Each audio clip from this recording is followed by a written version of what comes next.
After my wife died, the nights were the hardest, so I filled them by volunteering at the VA medical center. Every shift ended the same way. The same rideshare driver, the same quiet drive home, and the same cup of coffee I brought him black and hot as a small thank you. Then one night just before we reached my street, he didn't slow down. "Don't go home tonight," he said, his voice tight. "I'll explain in a minute." He drove past my house. What I saw next drained every drop of color from my face. "I appreciate you being here today. Before we dive in, tell me where you're watching from. Drop your city in the comments. I genuinely enjoy seeing how far these stories reach." A quick note before we begin: this story includes dramatized elements crafted for narrative impact. Any resemblance to actual people or places is purely coincidental, but the message behind it carries weight. Let's begin. If my Uber driver had turned onto Cedar Street that night, the way he always did, I would have stepped out of his car, walked up my driveway, unlocked my front door, and walked straight into something I would not have survived. My name is Calvin Mercer. I am 68 years old, and this is the story of how I almost died in the same house where I had built my entire life. It was a Tuesday night in late January. The kind of Southern California night that feels deceptively calm: cool air, quiet streets, the city lights glowing softly against a cloudless sky. I was sitting in the back seat of Darius Vaughn's navy blue Honda Accord, the heater humming gently against the chill. The faint smell of coffee lingered in the car, drifting from the thermos Darius kept wedged in his cup holder during his night shifts. We were driving west on Colorado Boulevard, retracing the same route we had followed dozens of times over the past few months. My volunteer shift at the VA medical center had ended at 10:30 as usual. Darius had been waiting at the curb right on time as usual. Routine has a way of making you feel invincible. Safe. I had come to rely on it. Outside the window, Pasadena slid by in familiar fragments. Storefronts I had known for decades. Intersections I could navigate blindfolded. Restaurants Margaret and I had once visited on slow Saturday afternoons. I saw the ice cream shop where we used to stop on summer evenings after dinner. I saw the corner where she once slipped her hand into mine and told me she was proud of the life we'd built. Everything looked exactly the same. And then Darius drove past Cedar Street. At first I assumed he hadn't noticed. I leaned forward slightly. "Darius, you just missed the turn." No response. His hands were fixed on the steering wheel. Not loosely, not casually the way they usually were, but tight. His knuckles were pale under the dashboard light. His jaw was rigid. His eyes never left the road. Darius the First said again, louder. "That was my street." He inhaled slowly, as if steadying himself. When he finally spoke, his voice was calm, but too calm. "Mr. Mercer, I need you to stay calm, and I need you to trust me." A cold sensation spread through my stomach. I had known Darius for months. He was punctual to the minute, polite, thoughtful. He waited until I unlocked my front door before driving away. He never rushed, never missed a turn, never looked like this. "What's going on?" I asked. "I'll explain," he said quietly. "But not yet. Not until we're somewhere safe." Safe. The word hit me harder than it should have. Safe. It pulled something loose inside my chest. Something I had buried 8 months ago. Suddenly, I was no longer in the back seat of a Honda Accord. I was standing in the sterile hallway of Huntington Memorial Hospital in Glendale. The lights were too bright. The air smelled like disinfectant. My shoes squeaked against the polished floor. A doctor in green scrubs approached me. His expression was controlled, professional.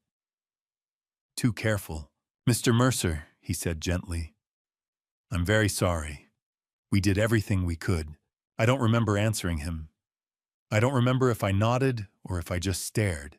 I only remember the sound of my breathing too loud in the silence, and the strange sensation that the walls were tilting inward. Margaret was gone. The police had called 3 hours earlier. A semi-truck had rear-ended her car, on the 210 freeway near the La Cañada Flintridge exit. The driver had been texting. He hadn't seen her brake lights. He hadn't slowed down. Her car had spun across 2 lanes and slammed into the center divider. Catastrophic impact. They let me see her one last time. She was lying in a hospital bed, her face impossibly peaceful. Her hands were folded neatly across her chest. I sat beside her and took one of those hands in mine. It was still warm. 42 years, I whispered. We were supposed to have more time. We had met in 1982 at a recruitment fair at the Jet Propulsion Laboratory. She had been a graduate student in materials science. I had just finished my degree at Caltech. She asked me a question about thermal shielding systems. I gave an answer so awkward and incomplete that she laughed an unguarded, genuine laugh that hooked me immediately. We were married 6 months later. 42 years, 2 sons, a daughter, a craftsman house in Pasadena with a lemon tree in the backyard, Sunday mornings with coffee and crossword puzzles, nights on the porch watching the stars and pretending we could name every constellation. And then in one violent moment on a freeway, all of it was reduced to silence. I buried her on a gray afternoon in February. The sky matched the mood, flat and heavy. Our sons flew in from Phoenix and Denver. Lillian stood beside me at the graveside, her hand resting on my shoulder. Tristan, her husband, stood a few steps away, hands shoved into his pockets, staring at the ground. I remember thinking how quiet the world felt, how final. I remember thinking that losing Margaret was the worst thing that could ever happen to me. I was wrong. Darius turned onto a side street I didn't recognize. Streetlights flickered across the windshield, casting shifting shadows across his face. My hands had begun to tremble. I pressed them flat against my knees to steady them. Darius the First said softly, "Please, tell me what's happening." He glanced at me through the rearview mirror, and I saw it. Fear. Real fear. "Mr. Mercer," he said carefully, "there were 2 men standing outside your house tonight." My breath stalled in my throat. "They were waiting for you." The words didn't make sense at first. They hung in the air, disconnected from reality. 2 men, waiting, for me, who I managed. Darius didn't answer immediately. He turned into the empty parking lot behind a Vaughn's grocery store and pulled into a dark corner. The engine idled softly. He shifted the car into park, then turned fully in his seat to face me. "I don't know who they are," he said, "but I know who sent them." The weight of that sentence landed like a physical blow.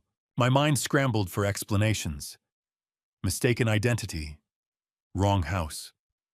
A coincidence. But something in Darius's expression told me this was not a misunderstanding. "Sent them," I repeated. He nodded once. I felt the world tilt again, but this time there were no hospital walls to steady me. I thought of my porch light, of the lemon tree in the yard, of Margaret's wind chimes hanging near the front door. I imagined myself stepping out of the car, walking up the driveway, fishing my keys from my pocket, and 2 men stepping out of the shadows. I swallowed hard. "Darius." My voice sounded smaller than I intended. "What are you saying?" He held my gaze. "I'm saying, if I had turned onto Cedar Street like I usually do, you would have walked straight into them." The heater hummed quietly. Somewhere in the distance, a car passed on the main road. Everything else felt suspended. I had believed the worst pain of my life was already behind me. I had believed grief was the deepest darkness I would ever face. But sitting in that dim parking lot, staring at the man who had just refused to take me home, I realized something else entirely. Grief had broken my heart. This was different. This was someone planning to break my life. And in that moment, I understood that losing Margaret had not been the worst thing that could happen to me. Not even close. The house did not just feel quiet after Margaret died. It felt hollow. Every morning began the same way. Pale California sunlight filtered through the blinds in thin golden lines. The refrigerator hummed steadily in the kitchen. The old floorboards creaked under my weight as I made my way down the hallway. But there was no coffee brewing, no folded newspaper waiting on the table. No crossword puzzle half finished in Margaret's neat handwriting. No soft humming drifting in from the backyard as she watered the lemon tree we had planted 20 years earlier. Just silence. Not the peaceful kind, the heavy kind. The kind that presses against your ears until you realize it is not the absence of sound, it is the absence of someone. Margaret and I had lived in that house for nearly 3 decades.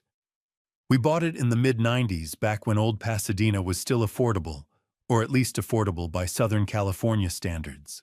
It was a craftsman bungalow with a wide porch that caught the afternoon light just right, a detached garage I had converted into a workshop, and a backyard shaded by a single jacaranda tree that bloomed purple every spring. The realtor had told us it was worth around $400,000 at the time. That felt like an enormous sum back then. Now, according to the latest county assessment, it was valued at just over $2.3 million. Margaret used to joke that we should sell it and buy a small cottage near the coast. Less to clean, she would say. More sunsets. We never did. Over the course of 32 years, at the Jet Propulsion Laboratory, I had accumulated just over $600,000 in retirement savings. I had retired at 65, after spending most of my career designing thermal management systems for deep space missions. Systems that had to survive brutal temperature swings minus 100 degrees in the dark, blistering heat in direct solar exposure. It had been a good career. Stable, predictable, structured. My life had been structured until it wasn't. Now, sitting alone in that large house every evening, I felt like an intruder in my own life. The rooms were too big, the ceilings too high. The spaces between furniture seemed wider somehow. The house echoed. Lillian came the day after the funeral. She stood on the porch. Her dark hair pulled back her eyes, red from crying. She was 38, slender, composed in the careful way her mother had always been. When she stepped forward and wrapped her arms around me, her shoulders shook. "I'm so sorry, Dad," she whispered. "I'm so sorry." I held her tightly, but I said nothing. What words could possibly matter in a moment like that? Tristan had driven her. He remained outside near the car. Tall, broad-shouldered, clean-shaven. He leaned against the hood with his arms folded, staring at his phone as if checking stock prices. He did not come inside. He did not hug me. He did not say he was sorry. Lillian pulled back and wiped her eyes. "Dad, if you need anything at all, just call me. I'm here for you." I mean it. And I believed her. I truly did. She came by twice more in the following weeks. Each time she brought food, casseroles, soups, things that were easy to reheat. Most of it went untouched in the refrigerator. She asked gentle questions. "Are you sleeping? Are you eating enough? Do you need help with paperwork?" I told her I was fine. I told her I was managing. I was not fine. But I did not know how to say that without breaking. The nights were the worst. The house seemed to expand after sunset. The quiet became suffocating. I tried leaving the television on for background noise. I tried reading technical journals. I tried reorganizing the garage. Nothing worked. I started going to bed later, and later hoping exhaustion would overpower the memories before they had a chance to surface. It didn't. That was when I remembered Harold's advice. Harold was 82, a former Air Force cargo pilot who had flown missions in Vietnam. I met him at the VA Medical Center in downtown Los Angeles, where I had begun volunteering 3 nights a week, Tuesdays, Thursdays, and Saturdays, from 6 in the evening until 10:30. The center ran a technical training program for veterans transitioning into civilian careers. They needed someone who could teach basic engineering concepts, circuit design, troubleshooting systems, translating military technical skills into civilian language. I had never considered myself a teacher, but I needed somewhere to go. Harold had lost his wife 6 years earlier. He had the kind of face that looked permanently weathered by both sun and experience. White beard, sharp blue eyes. Every time he saw me sitting alone in the break room after a shift, staring into a paper cup of burnt coffee, he said the same thing. "Listen, kid," he would mutter. "You gotta keep moving. The second you stop, the pain catches up." Trust me. I always nodded. I never told him the truth, that the pain had already caught up, that it had taken the passenger seat of my life and refused to leave. One Thursday night in late October, I almost caused a serious accident on the drive home. I had been staring at the road, but not seeing it. The white lines blurred together. My thoughts drifted somewhere between memory and regret. I did not notice the red light at Arroyo in California until I was already halfway through the intersection. A horn blared. Tires screeched. I jerked the wheel and slammed on the brakes.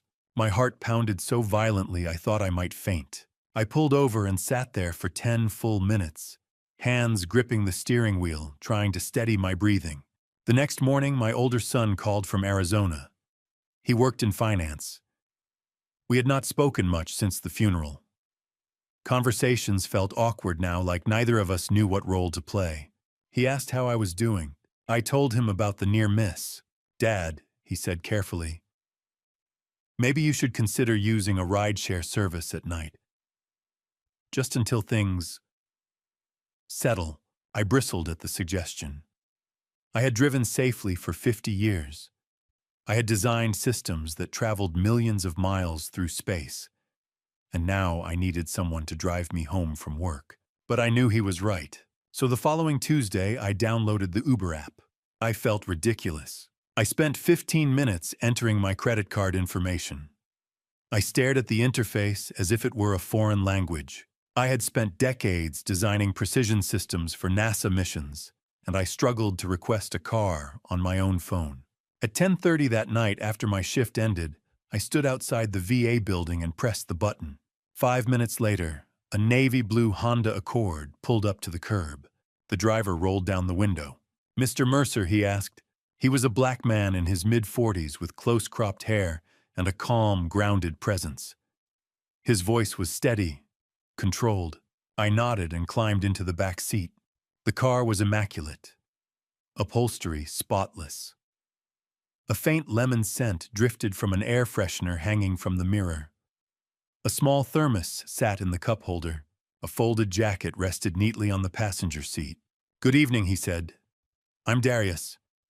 I'll get you home safe." Something about the way he said it felt intentional. Safe. I nodded, feeling awkward.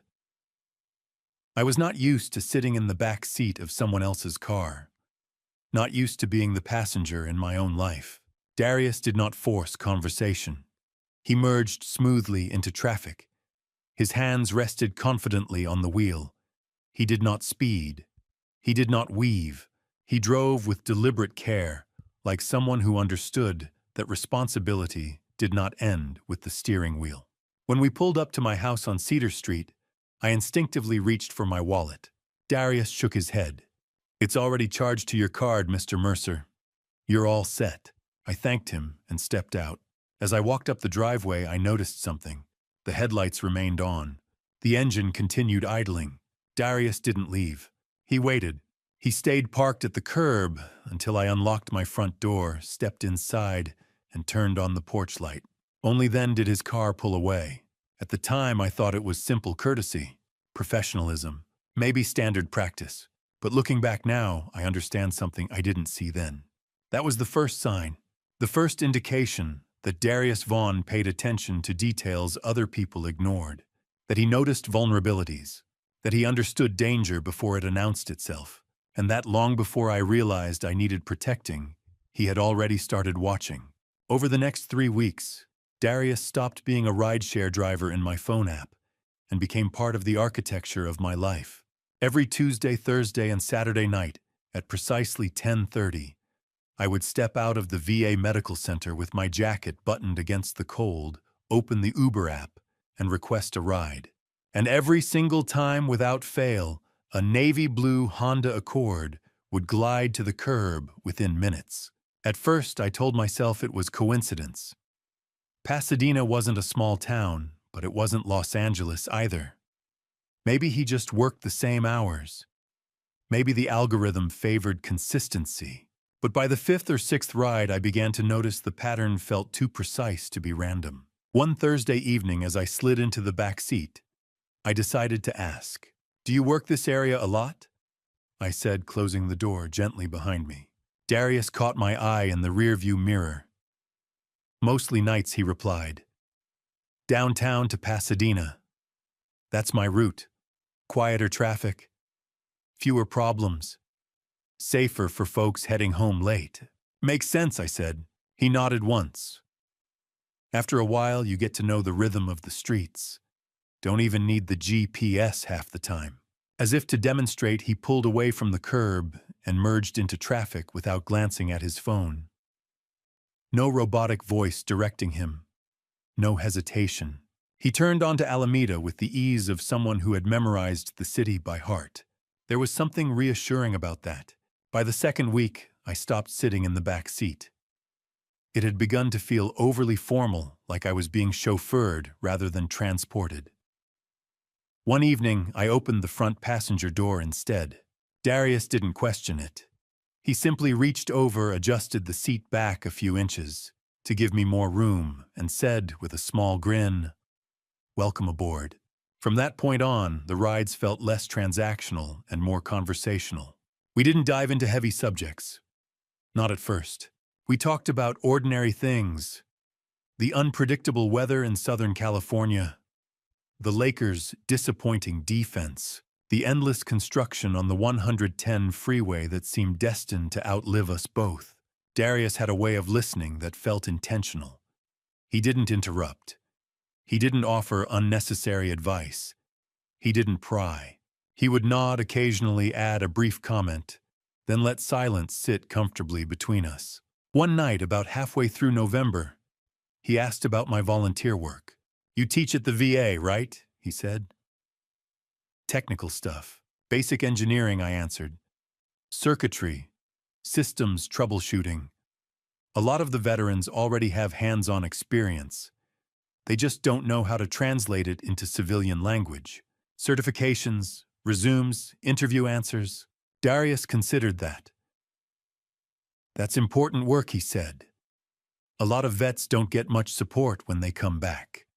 They're expected to just adjust. Most of them do," I said. "But they shouldn't have to do it alone." He was quiet for a few seconds, eyes steady on the road. "My uncle was a Marine," he said finally. 2 tours in Iraq.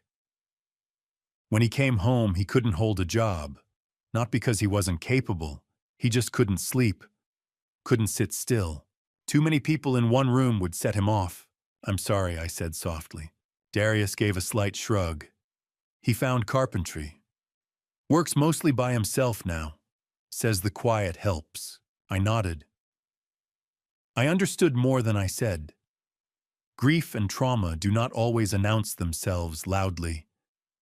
Sometimes they show up in restlessness, in insomnia, in the inability to sit still. By mid-November, the temperature at night had dropped just enough to bite. I began noticing that Darius kept his jacket zipped, even when the heater ran warm. The following Thursday, I stopped at the VA vending machine before leaving. The coffee was terrible thin, overbrewed, vaguely bitter, but it was hot. I bought 2 cups and carried them carefully outside. When the Accord pulled up, I opened the passenger door and held one out. "I thought you might want this," I said. "It's getting colder." Darius looked at the cup, as if I'd handed him something fragile. "You didn't have to do that, Mr. Mercer." "Call me Calvin," I replied. And yes, I did. "You've been reliable. That matters." He accepted it slowly, almost cautiously, and took a sip. A small smile crept across his face. Black. No sugar. "How'd you know?" I buckled my seatbelt. "I pay attention." He let out a quiet laugh, genuine, unforced, and placed the cup carefully in the holder. "Fair enough," he said. That night, something shifted.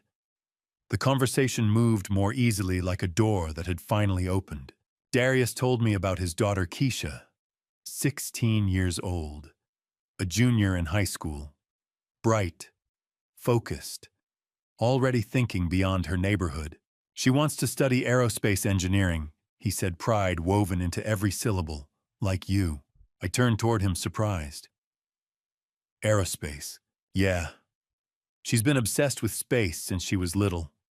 Used to drag me to Griffith Observatory every other weekend.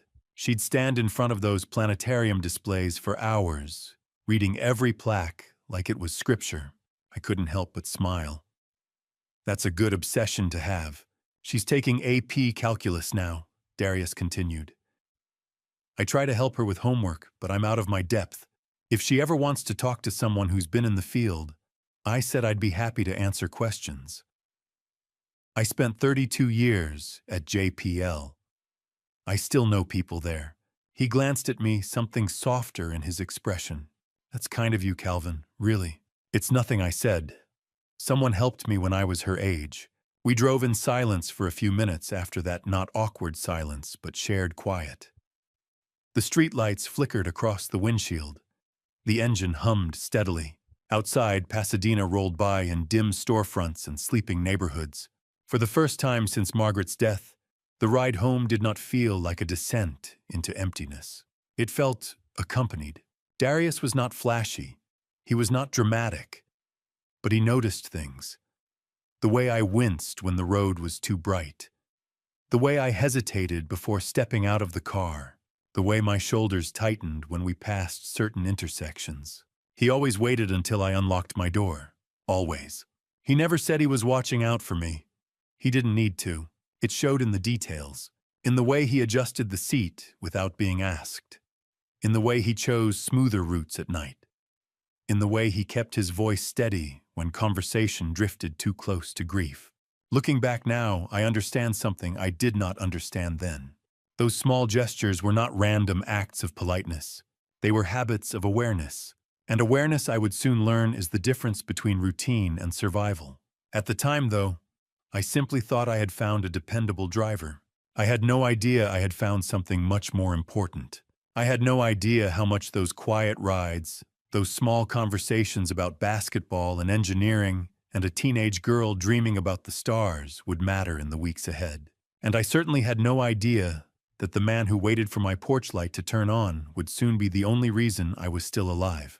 The week after the coffee, Darius told me why he drove nights. It was a Thursday, and we were trapped on the 110 freeway beneath a sky the color of tarnished steel. A jackknifed semi near the Exposition Boulevard exit had swallowed 2 lanes, and traffic had hardened into something immovable. Red brake lights stretched ahead of us in an endless ribbon shimmering in the cold air. After 10 minutes of inching forward, Darius shifted the car into park and turned off the engine. The sudden quiet felt heavier than the traffic, so I said, studying the unmoving sea of lights, "Have you always been a driver?" Darius rested his hands loosely on the steering wheel. He didn't answer immediately. He stared through the windshield as if replaying a memory he wasn't sure he wanted to revisit. "No," he said finally. "I used to work for an insurance company, Liberty Mutual, claims investigator, fraud detection." I turned toward him. "Fraud detection." He nodded once. "Medical claims mostly. Car accidents. Workplace injuries. People exaggerate. Sometimes they fabricate entirely. My job was to figure out which stories held together and which didn't." "How long?" 12 years, he replied. "Started right after college. I was good at it. Not because I didn't trust people, because I noticed patterns, inconsistencies, the small details that change when someone tells the same story twice." There was no pride in his voice, just fact. "What made you leave?" Traffic nudged forward a few feet. Darius restarted the engine, but kept his foot on the brake. He took a slow breath before answering. 3 years ago, I got assigned to a case. A physician in Glendale. On paper, he was respected. Clean office, clean record. But his billing numbers didn't add up. He was charging Medicare for treatments that never happened. Physical therapy sessions, procedures, prescriptions, targeting who I asked quietly. Elderly patients, Darius said. People who didn't understand the paperwork. People who trusted their doctor. The word elderly hung between us like an accusation. "What did you do?" "What I was hired to do," he said. I investigated. 6 months of digging. I found falsified records, forged signatures, payments funneled through shell companies. It was organized, intentional, and you reported it. I did. His jaw tightened. I submitted the case. Thought I'd done something worthwhile. And Darius gave a short, humorless breath. The doctor played golf with one of the vice presidents. 2 weeks later, I was in an HR meeting being told the evidence was inconclusive. They suggested I close the file, and you refused. He glanced at me, a flicker of something sharp in his eyes. I refused. What happened? I went above them, he said. Filed a complaint with the state insurance board. Thought someone higher up would care. Did they? Eventually, but not before the company fired me. For what? He looked back at the traffic. For not being a cultural fit. For not understanding team alignment. I shook my head slowly. That's legal, he finished. At-will employment. They didn't need to justify it. The freeway began to crawl again. Darius eased the car forward, merging carefully into the right lane. His driving remained steady, controlled, but I could see the tension in the set of his shoulders. What about your family? I asked gently. He didn't hesitate this time. My wife couldn't handle the instability, he said. The lost income, the uncertainty, the legal costs. We argued constantly. 6 months after I lost the job, she filed for divorce. I'm sorry. She moved to San Diego, he continued. Left Keisha with me. He said it without bitterness, just fact. And Uber. I tried other things first, Darius said. Private investigations, contract security. Nothing steady. Uber gave me flexibility. I can get Keisha to school, pick her up, be home when she needs help with homework. Then I drive nights. He paused. I couldn't protect those patients 3 years ago, he said quietly. I won't make that mistake again. The words lingered in the car long after he said them. I didn't realize it at the time, but that was not just a confession. It was a promise. Around that same week, Lillian began appearing more often. It was subtle at first. Lillian had always been busy, her career, her marriage, her own schedule. After the funeral, her visits had been sporadic. But suddenly she was at my house 3 Sundays in a row. That hadn't happened since before she got married. She arrived with food, cleaned dishes I hadn't noticed piling up, straightened the throw pillows Margaret used to arrange just so. She moved through the house with an attentiveness that felt almost rehearsed. Dad, are you eating enough? She asked one afternoon, wiping down the kitchen counter. I'm fine, I told her. Are you sleeping? Mostly. Taking your vitamins? I smiled faintly. Yes, Mom. She didn't laugh. Instead, she crossed her arms and studied me. You look tired. I am tired, I said. That's different from being unwell. She nodded slowly. Then her voice shifted. Have you thought about updating your will? The question felt oddly sharp in the quiet kitchen. Not yet, I said. Why? Well, after Mom, things change. It's just good to have everything organized. Organized for what I asked. She offered a quick smile. Too quick. Just in case, Dad. Just in case of what? Her smile widened slightly, but her eyes didn't follow. You never know. The following Sunday, the questions continued. Who's listed as the beneficiary on your 401k? The tone was casual, almost careless. You are, I replied. You're my only daughter. She tilted her head slightly, processing that. And the house? What about it? Is it fully in your name? Yes. She nodded again. Tristan never came inside. He remained in the driveway, engine idling, hands on the steering wheel, watching. At the time, I told myself Lillian was being responsible, protective, maybe even worried about me living alone. Grief makes you interpret concern as comfort, but there was something different in the rhythm of her questions. They weren't about my health. They weren't about my loneliness. They were about documentation, beneficiaries, ownership, access. She began asking if I needed help managing my accounts, if I wanted someone to sit with me while reviewing statements, if I had considered consolidating assets. Each question sounded reasonable on its own. Together they formed a pattern. I thought about Darius's words on the freeway. Inconsistencies, details that don't add up. I didn't see it then. I didn't want to. I saw a daughter stepping up. But warmth can be a mask. Concern can be strategy. And the more often Lillian visited, the more I began to sense that the conversations were not about love. They were about positioning, about proximity to something measurable. At the time, I dismissed the unease in my chest as grief. I told myself I was being paranoid, but the truth was simpler. The tone had shifted, and I didn't yet understand that the shift had nothing to do with my well-being. It had everything to do with my worth, not as a father, but as an asset. On the fourth Sunday, Lillian planted a seed that should have unsettled me more than it did.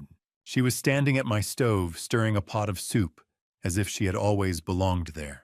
The late afternoon light streamed through the kitchen window, catching in her dark hair the same shade Margaret's had been when we were young. I sat at the table with the newspaper spread in front of me, pretending to read. It felt almost ordinary. Dangerous things often do. "Dad," she said casually without turning around, "you've been forgetting things lately." I lowered the paper. "Forgetting what?" She continued, stirring, methodical, controlled. "Last week you called me Jennifer." I frowned. "Jennifer, that's not my name," she said lightly. I blinked, searching my memory. "I did that." "You did," she replied, finally turning toward me. Her expression was carefully arranged, not accusatory, not alarmed. Concerned. Measured. "And you asked me about Mom's book club. What about it?" "Dad," she said gently, "Mom stopped going to book club 3 years ago." The words settled heavily between us. I tried to replay the conversation in my mind. Tried to picture myself saying Jennifer. Tried to hear myself asking about a book club that had dissolved long before Margaret died. "I don't remember," that I admitted. "I know," Lillian said softly. "That's what worries me." Something flickered inside me, small, sharp, uncomfortable. Not fear exactly. Doubt. I folded the newspaper slowly. I might have been distracted. Grief does strange things. Maybe she ag Vaughn, but it's happening more often. More often. She crossed her arms, not defensive, not aggressive. Protective. "Have you considered seeing a doctor?" For what I asked. Memory issues. "Dad, at your age, those things can escalate quickly." "I'm 68, I said, trying to keep irritation out of my voice. "Not 90. I know," she said quickly. "But early signs can start subtle. Mom would want me to make sure you're okay." The mention of Margaret disarmed me. I looked down at the table. "Maybe you're right," I said quietly. "I'll schedule an appointment." Lillian's smile returned. But it felt fragile, brittle around the edges. "Good," she said. "I just want you safe." After she left, the house felt even quieter than usual. I sat at the kitchen table long after the soup had cooled. I tried to reconstruct the moment she described. Tried to remember the slip of the tongue. Tried to decide whether it had actually happened, or whether grief had blurred something in my mind. The harder I tried to recall it, the less certain I became. Doubt is powerful when planted carefully. What I didn't know, what I couldn't have known, was that while Lillian was introducing uncertainty into my home, something else was unfolding across the city. 2 nights later, just after 11:15 on a Tuesday, Darius had dropped me off on Cedar Street and was driving back toward downtown Los Angeles when his phone chimed with a new ride request. "Pick up the Edison, Spring Street." He accepted. The Edison was a dimly lit underground bar, dressed up like a speakeasy exposed brick vintage lighting businessman, unwinding too loudly. Darius pulled to the curb and waited. A few minutes later, a man staggered out.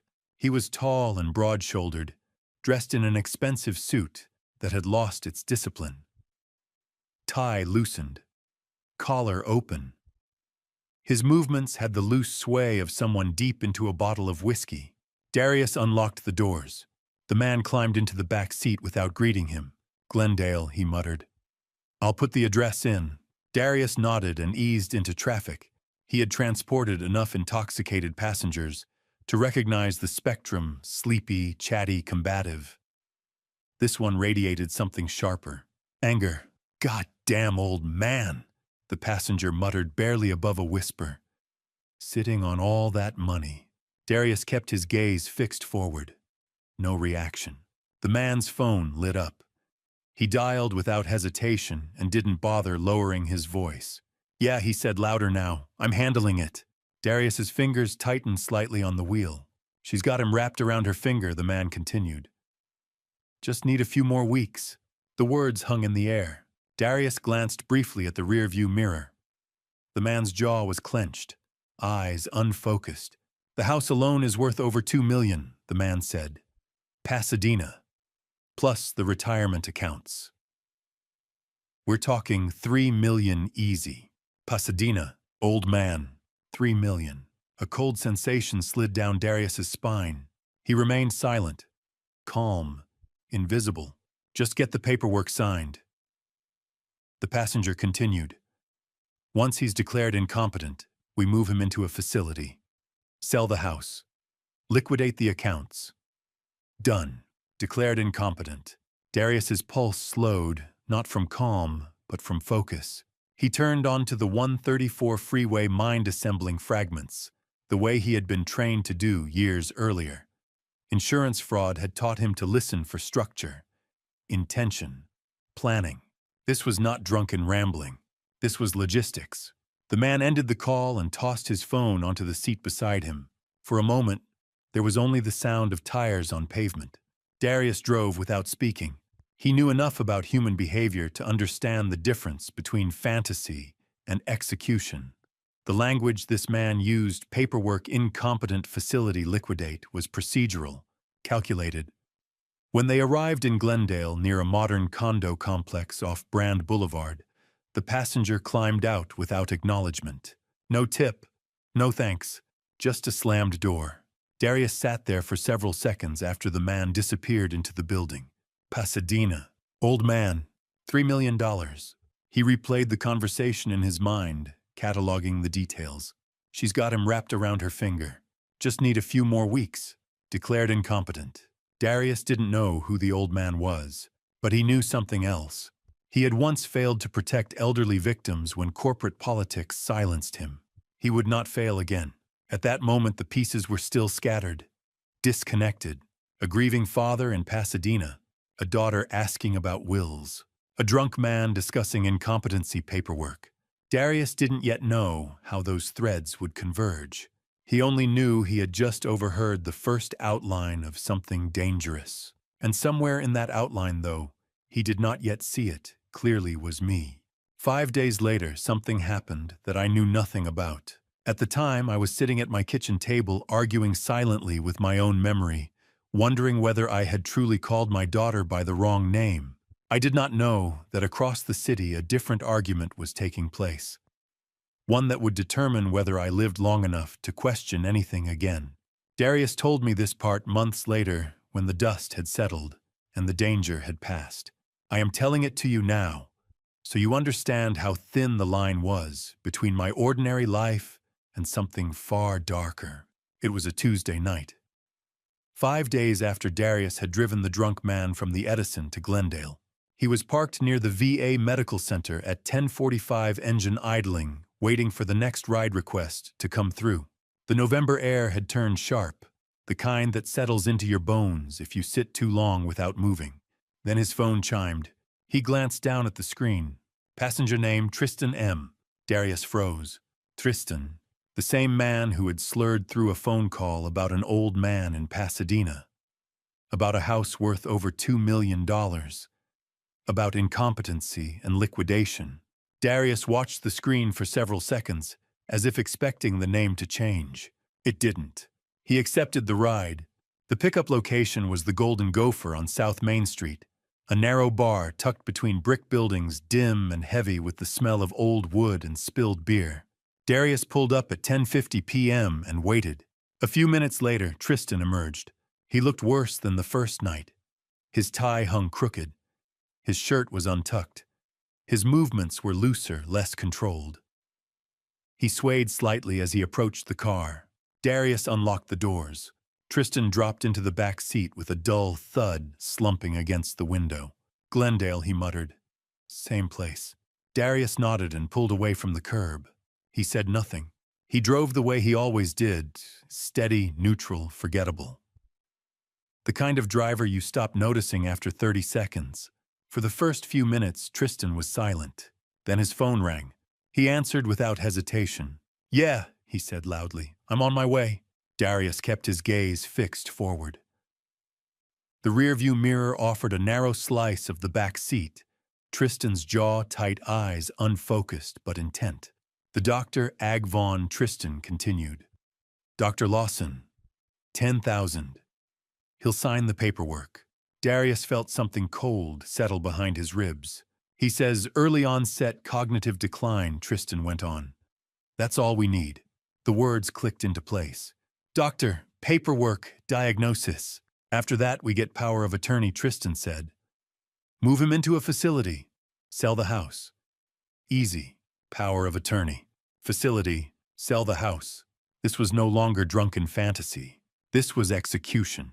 Darius's hands remained steady on the wheel. His breathing stayed slow. Years of investigative training had taught him how to listen without reacting. "Lillian's getting soft," Tristan said. "Says he's not that bad yet." "Not that bad yet." "But we don't have time," Tristan snapped. "Between the two of us, we're 400 grand in the hole. They're coming." $400,000. There it was. The motive. "The old man volunteers downtown," Tristan added. "Stress is the perfect angle. We'll say it's too much for him." Downtown. The VA Medical Center. Darius's thoughts sharpened instantly. He drove that route 3 nights a week. He picked up one elderly volunteer every Tuesday, Thursday, and Saturday. Tristan leaned his head back, eyes drifting closed. "Pasadena," he muttered. "Cedar Street." Darius's foot almost slammed the brake pedal. Cedar Street. Calvin Mercer. The porch light. The lemon tree. The man who brought him coffee. Darius forced his body to remain still. Forced his mind to slow down. Old man. Pasadena. Cedar Street. Volunteers downtown. Daughter named Lillian. The puzzle assembled itself with terrifying clarity. The target wasn't hypothetical. It wasn't abstract. It was me. Darius drove the rest of the trip in silence.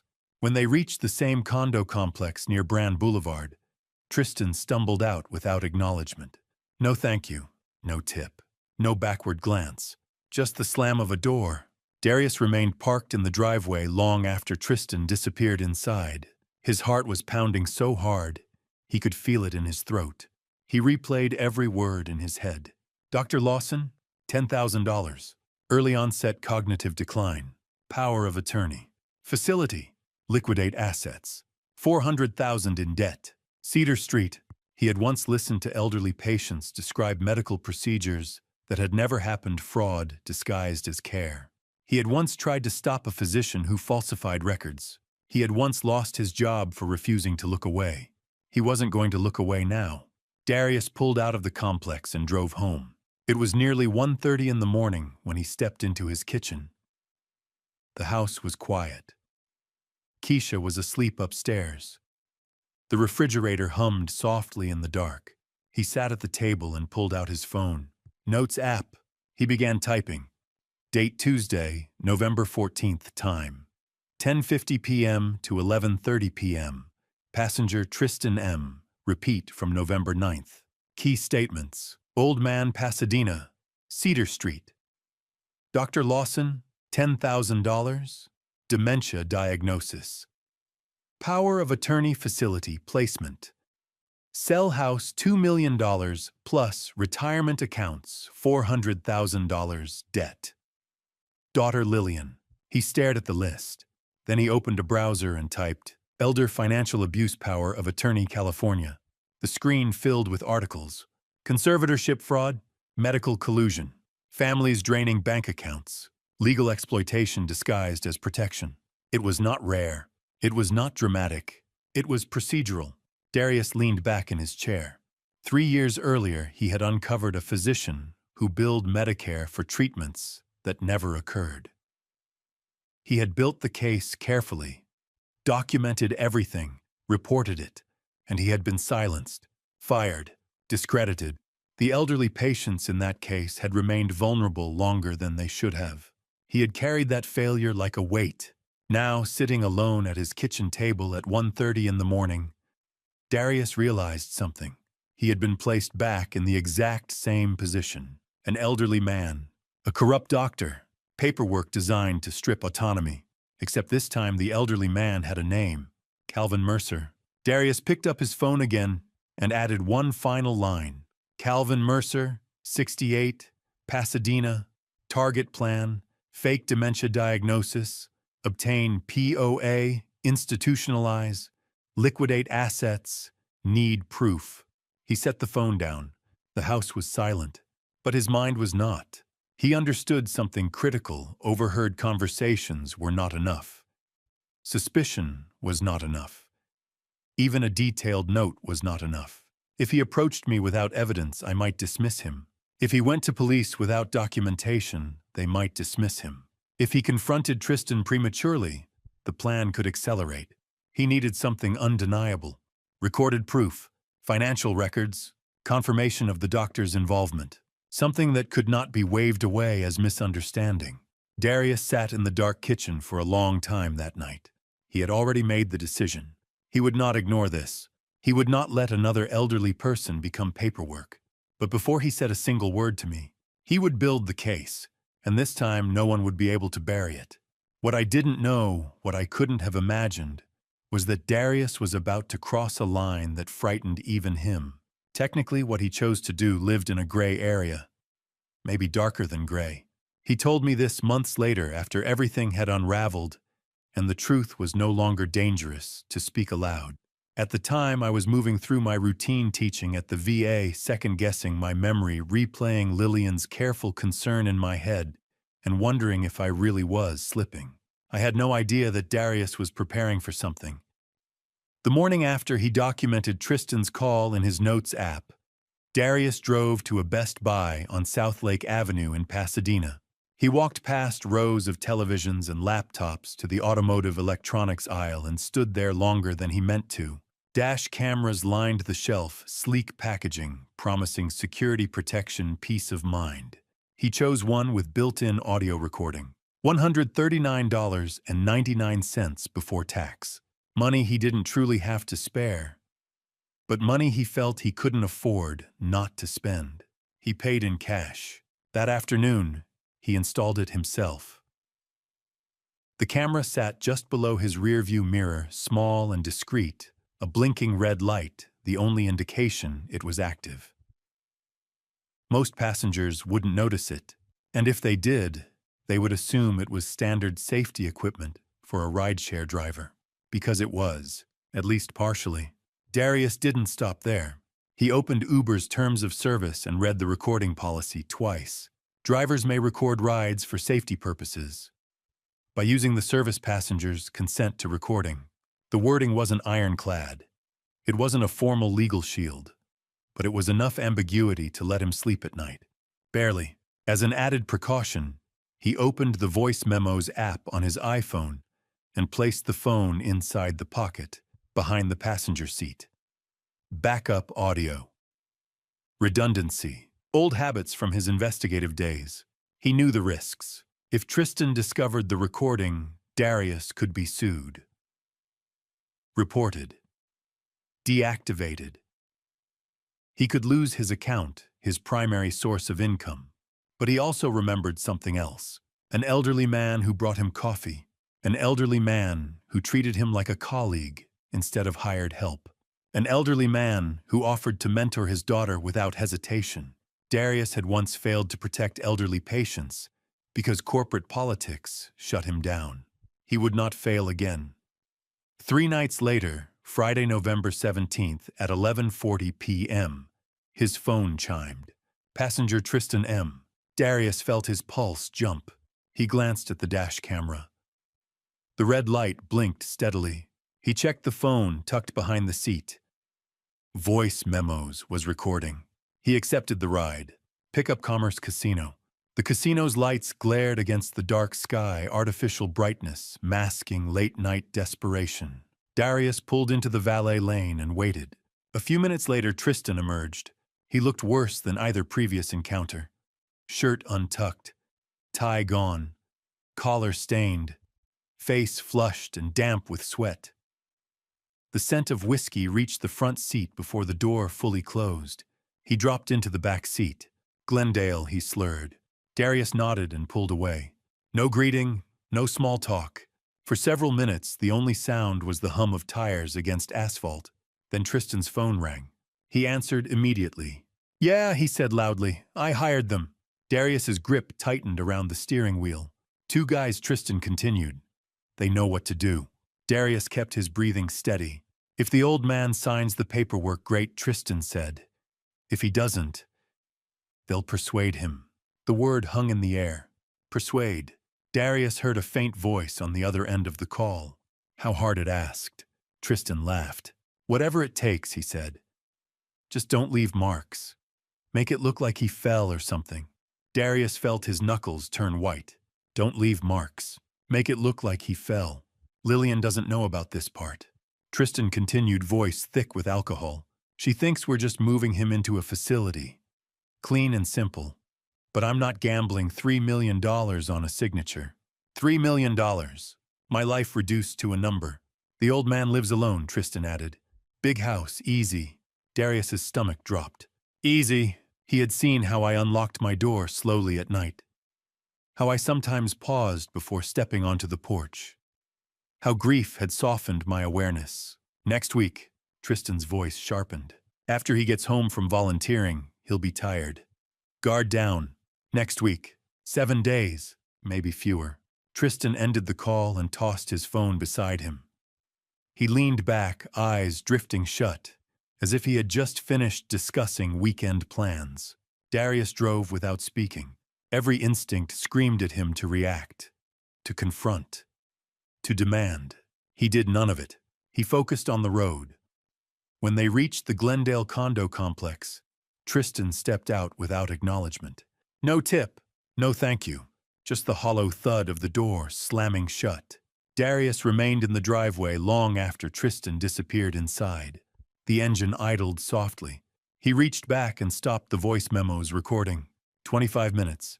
25 uninterrupted minutes of Tristan's voice. Clear, coherent. Planning, hiring, persuasion without marks. Make it look like he fell. Darius replayed the last few seconds. Whatever it takes. His hands were shaking. This was no longer about forged documents or medical fraud. This was escalation. This was violence disguised as accident. He thought about the physician in Glendale years ago. The elderly patients whose charts had been manipulated, whose trust had been exploited.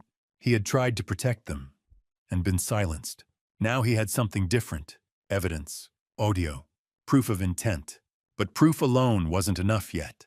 He couldn't simply hand over a recording without corroboration.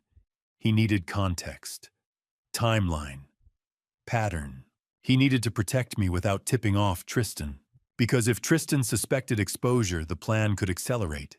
Darius finally shifted the car into drive. As he pulled away from the condo complex, his mind worked through options. Police, adult protective services, direct confrontation. But none of those steps could happen without preparation. He drove home in silence. When he walked into his kitchen, it was nearly 1:30 in the morning. The house was dark. Keisha asleep upstairs. The refrigerator humming like it always did. He sat at the table and replayed the recording once more. There was no ambiguity, no misinterpretation. Tristan had hired 2 men. Tristan intended to stage an accident. Tristan intended to make sure the old man in Pasadena me would not be an obstacle. Darius leaned back in his chair and closed his eyes. He had 25 minutes of audio. 25 minutes that transformed suspicion into certainty. Financial exploitation had become something else entirely. Something physical. Something final. And somewhere in the middle of Pasadena, an elderly man with a lemon tree in his backyard was sitting at his kitchen table worried about memory lapses, unaware that a countdown had begun. That week, I began to notice something different about Darius. He was still punctual, still steady behind the wheel, still polite in the quiet, deliberate way that had become familiar to me. But there was tension in him now.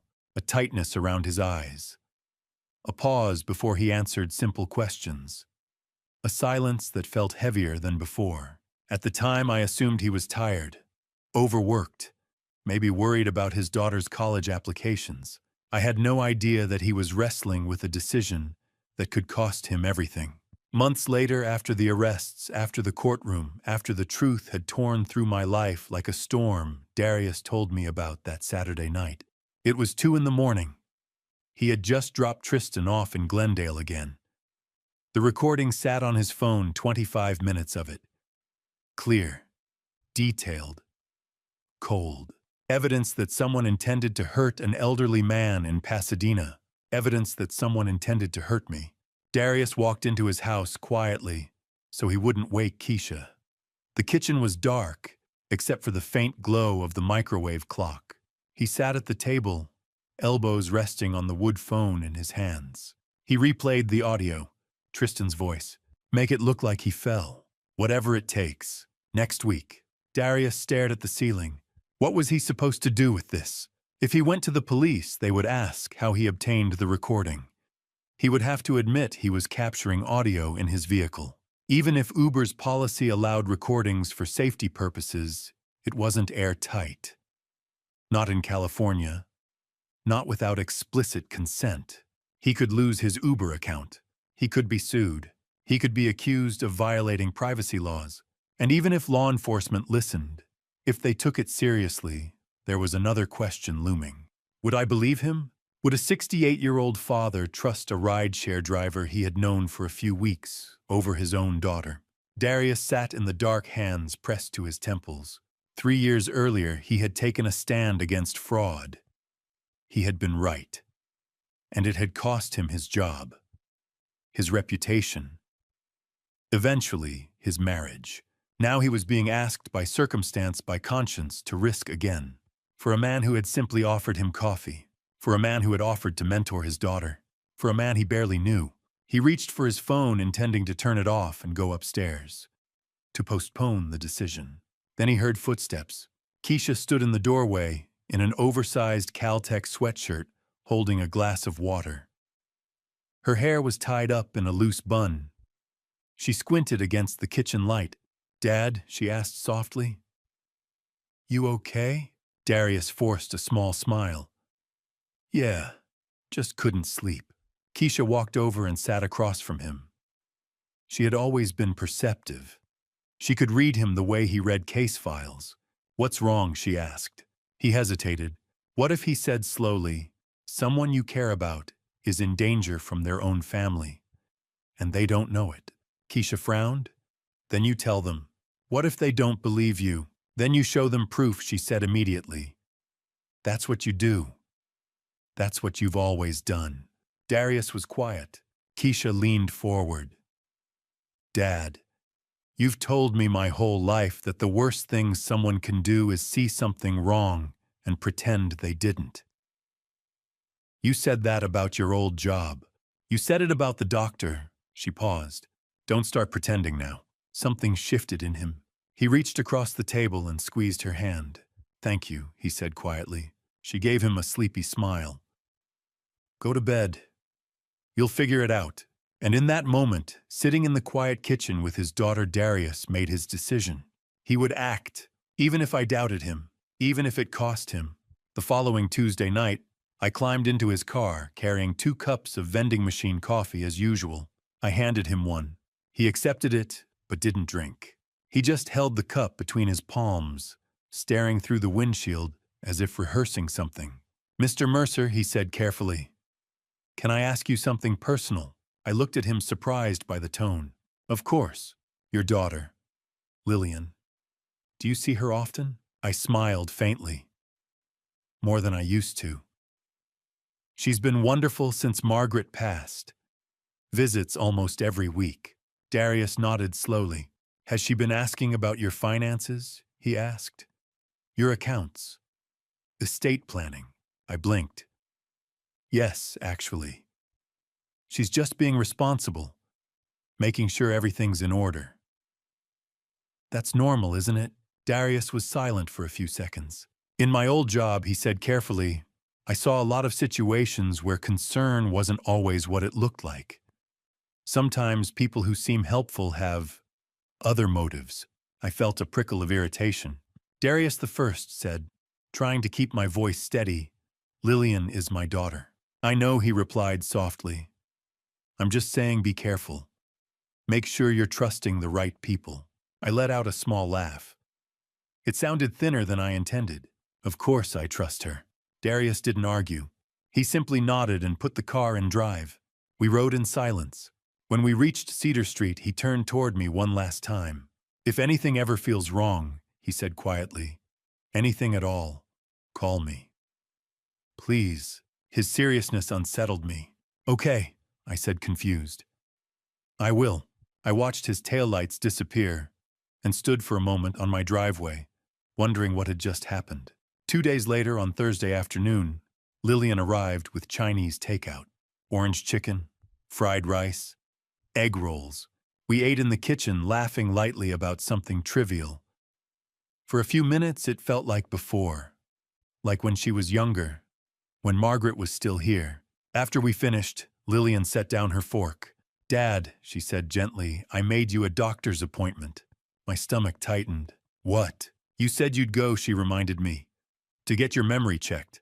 "I did." "Yes." Her voice was calm, patient. "And this week you called me twice to ask the same question. About your accountant." I felt my pulse in my throat. "I don't remember that." "You also forgot we had lunch plans on Tuesday." "Lunch plans." I searched my mind and found nothing. "Did I really forget?" I whispered. Lillian's eyes filled with tears. "Yes, Dad." She reached into her purse and withdrew a folded sheet of paper. She placed it in front of me. "Dr. Richard Lawson," she said, "geriatric specialist. Monday at 2. I'll drive you." My eyes fixed on the name. "Dr. Lawson," an address in Glendale. The letters blurred slightly. "Mom would want you to take care of yourself," Lillian whispered. I reached for her hand. "Okay," I said, "I'll go." She smiled through tears. "Thank you.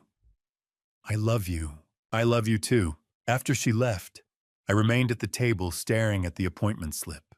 I felt grateful, relieved, comforted that my daughter cared enough to arrange this. I did not know that Darius had just warned me. I did not know that Dr. Lawson's name was already written in Darius's notes. And I did not know that the appointment sitting on my kitchen table was not an act of care. It was the first step in a carefully constructed trap, and I had just Ag Vaughn to walk into it. That Friday night, Tristan got into Darius's car one more time, and this time he laid out the schedule. I didn't learn any of this until months later. That night I was at home on Cedar Street sitting in my recliner with the television on, low half watching a documentary and half lost in my own thoughts. I had no idea that less than a mile away, my future was being reduced to bullet points and deadlines. Darius, meanwhile, was doing something far more dangerous than driving.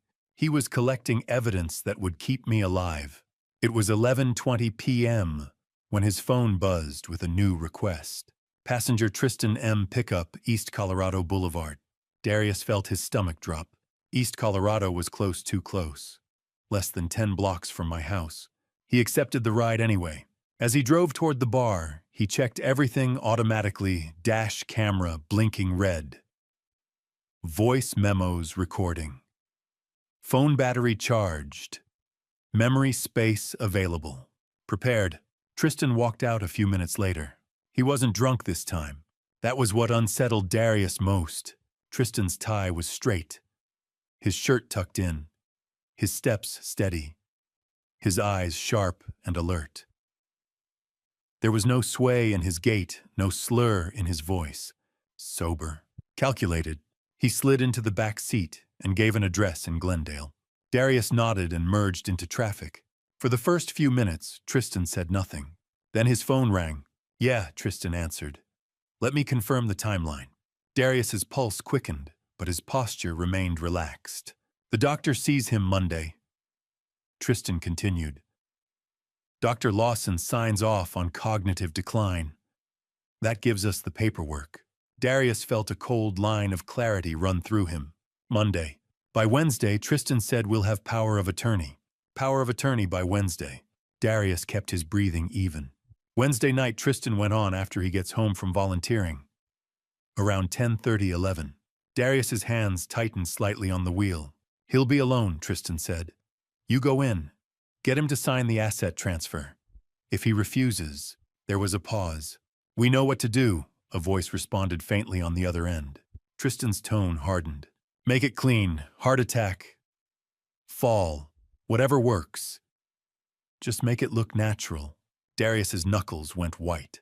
Not intimidation, not coercion, elimination. Lillian still thinks we're moving him into assisted living, Tristan added. She doesn't know about this part, and she's not going to. So even she was compartmentalized. Wednesday night, Tristan repeated. After 10:30, he gets home around 11, plenty of time. The voice on the phone said something Darius couldn't fully hear. Tristan laughed. No cameras, no alarm. Big house, easy target, easy target. Darius turned onto the 134 freeway, mind racing. He glanced at the rearview mirror. Tristan stared out the window, expression blank as if discussing plumbing repairs. When they arrived in Glendale, Darius paid attention. He memorized the condo number, the building layout, the street signs. Tristan stepped out and walked up the stairs without looking back. Darius stayed parked for several seconds. He checked the time. 11:58 p.m. He replayed the conversation in his head. Monday, doctor. Wednesday, power of attorney. Wednesday night entry. Make it look natural. He opened his calendar app. Today was Friday. That meant 3 days until the medical appointment. 5 days until Wednesday. 6 days until the night they planned to enter my house. 6 days until 2 men would walk through my front door. Not to scare me, not to threaten me, to ensure I didn't wake up. Darius drove home in silence. It was after midnight when he pulled into his driveway. The house was dark. Keisha asleep upstairs. He went straight to the kitchen and sat at the table. 4 recordings now. 4. He opened his phone and began listening. Ride 1, November 9th, old man. Pasadena, 3 million. Facility, power of attorney. Ride 2. November 14th, Dr. Lawson, 10,000. Dementia diagnosis, Cedar Street. Lillian, 400,000 debt. Ride 3, November 17th. Hired 2 guys, persuade him. Make it look like he fell. Ride 4.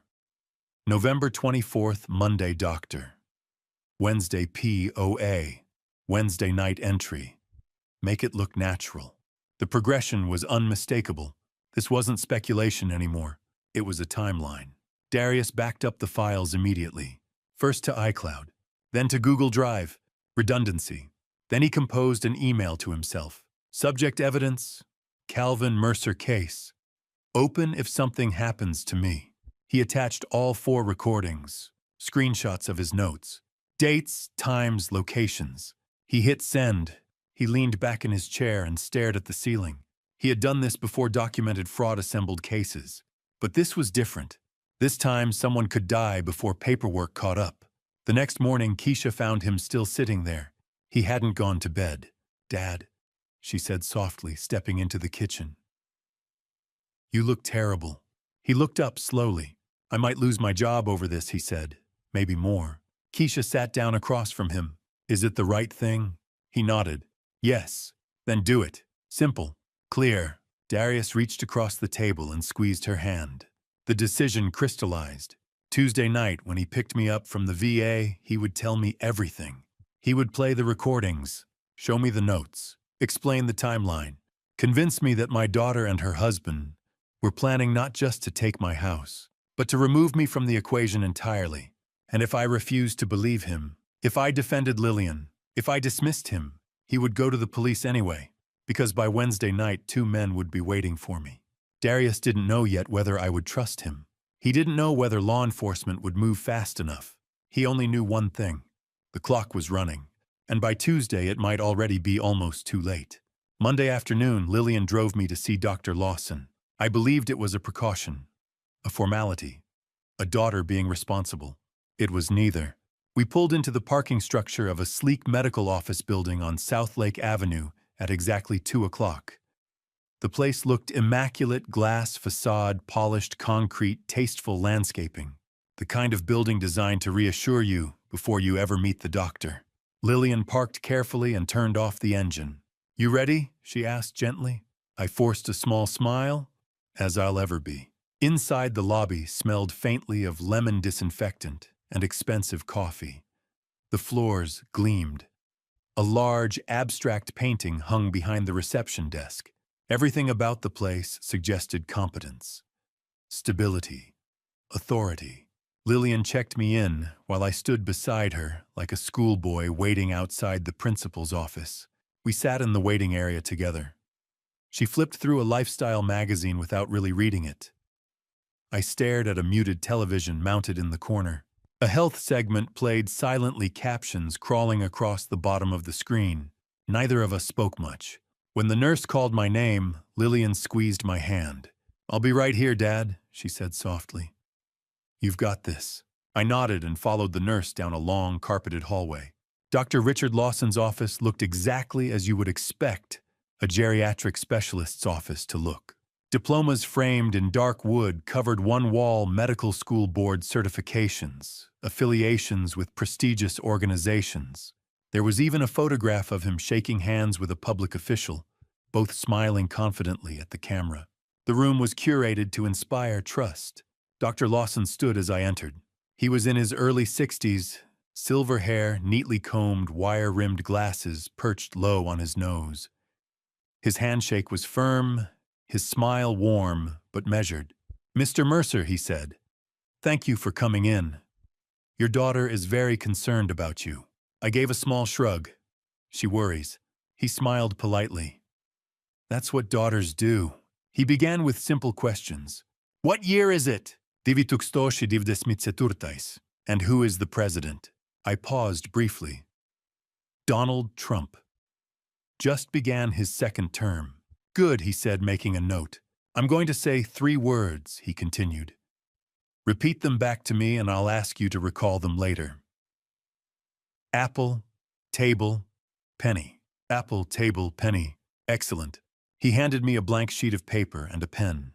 "Please draw a clock. Put in the numbers and set the hands to 10 past 11. I drew it carefully. Numbers spaced evenly. Mine at hand on the 2. Our hand slightly past 11. It looked correct. Dr. Lawson glanced at it, nodded faintly, and set it aside without comment. Next came a list of 5 words to memorize. Then he asked me to count backward from 100 by 7s. 100, I began. 93, 86, 79, 72. I continued steadily until he interrupted me around 30-something. "Very good," he said. He asked for the 5 words again. I recalled 4, and the 3 words from earlier he prompted. Apple, table, penny. He wrote something down. He wrote for longer than seemed necessary. When he finally looked up, his expression had shifted, subtle concern etched between his brows. "Mr. Mercer," he said slowly, "I'm concerned." The word unsettled me. Concerned about what I asked. I answered everything. "Cognitive decline often begins subtly," he replied. "It's not always about incorrect answers.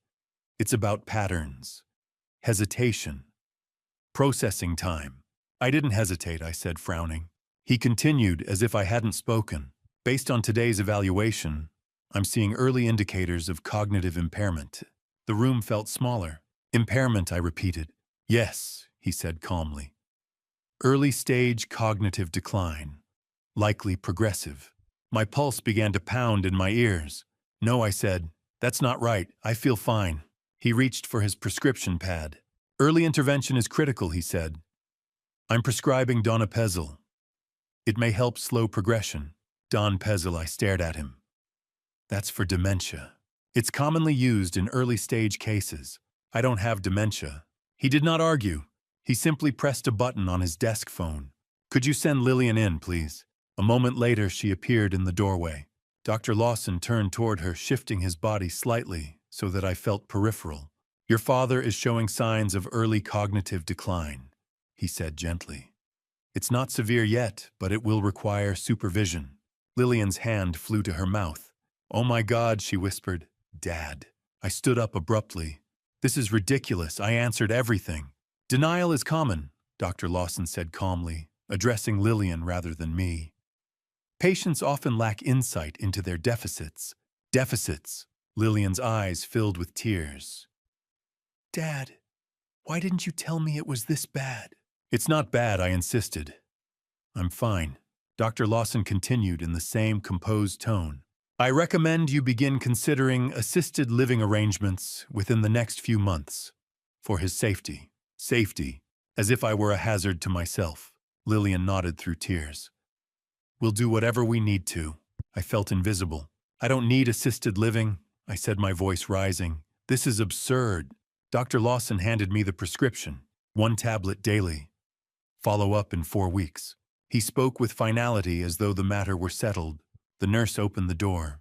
Lillian placed a hand on my arm, guiding me out gently, as if I might wander otherwise. We walked back through the hallway in silence. In the car, she drove without turning on the radio. When we reached my house, she parked and turned toward me. I love you, Dad, she said, tears still lingering in her eyes.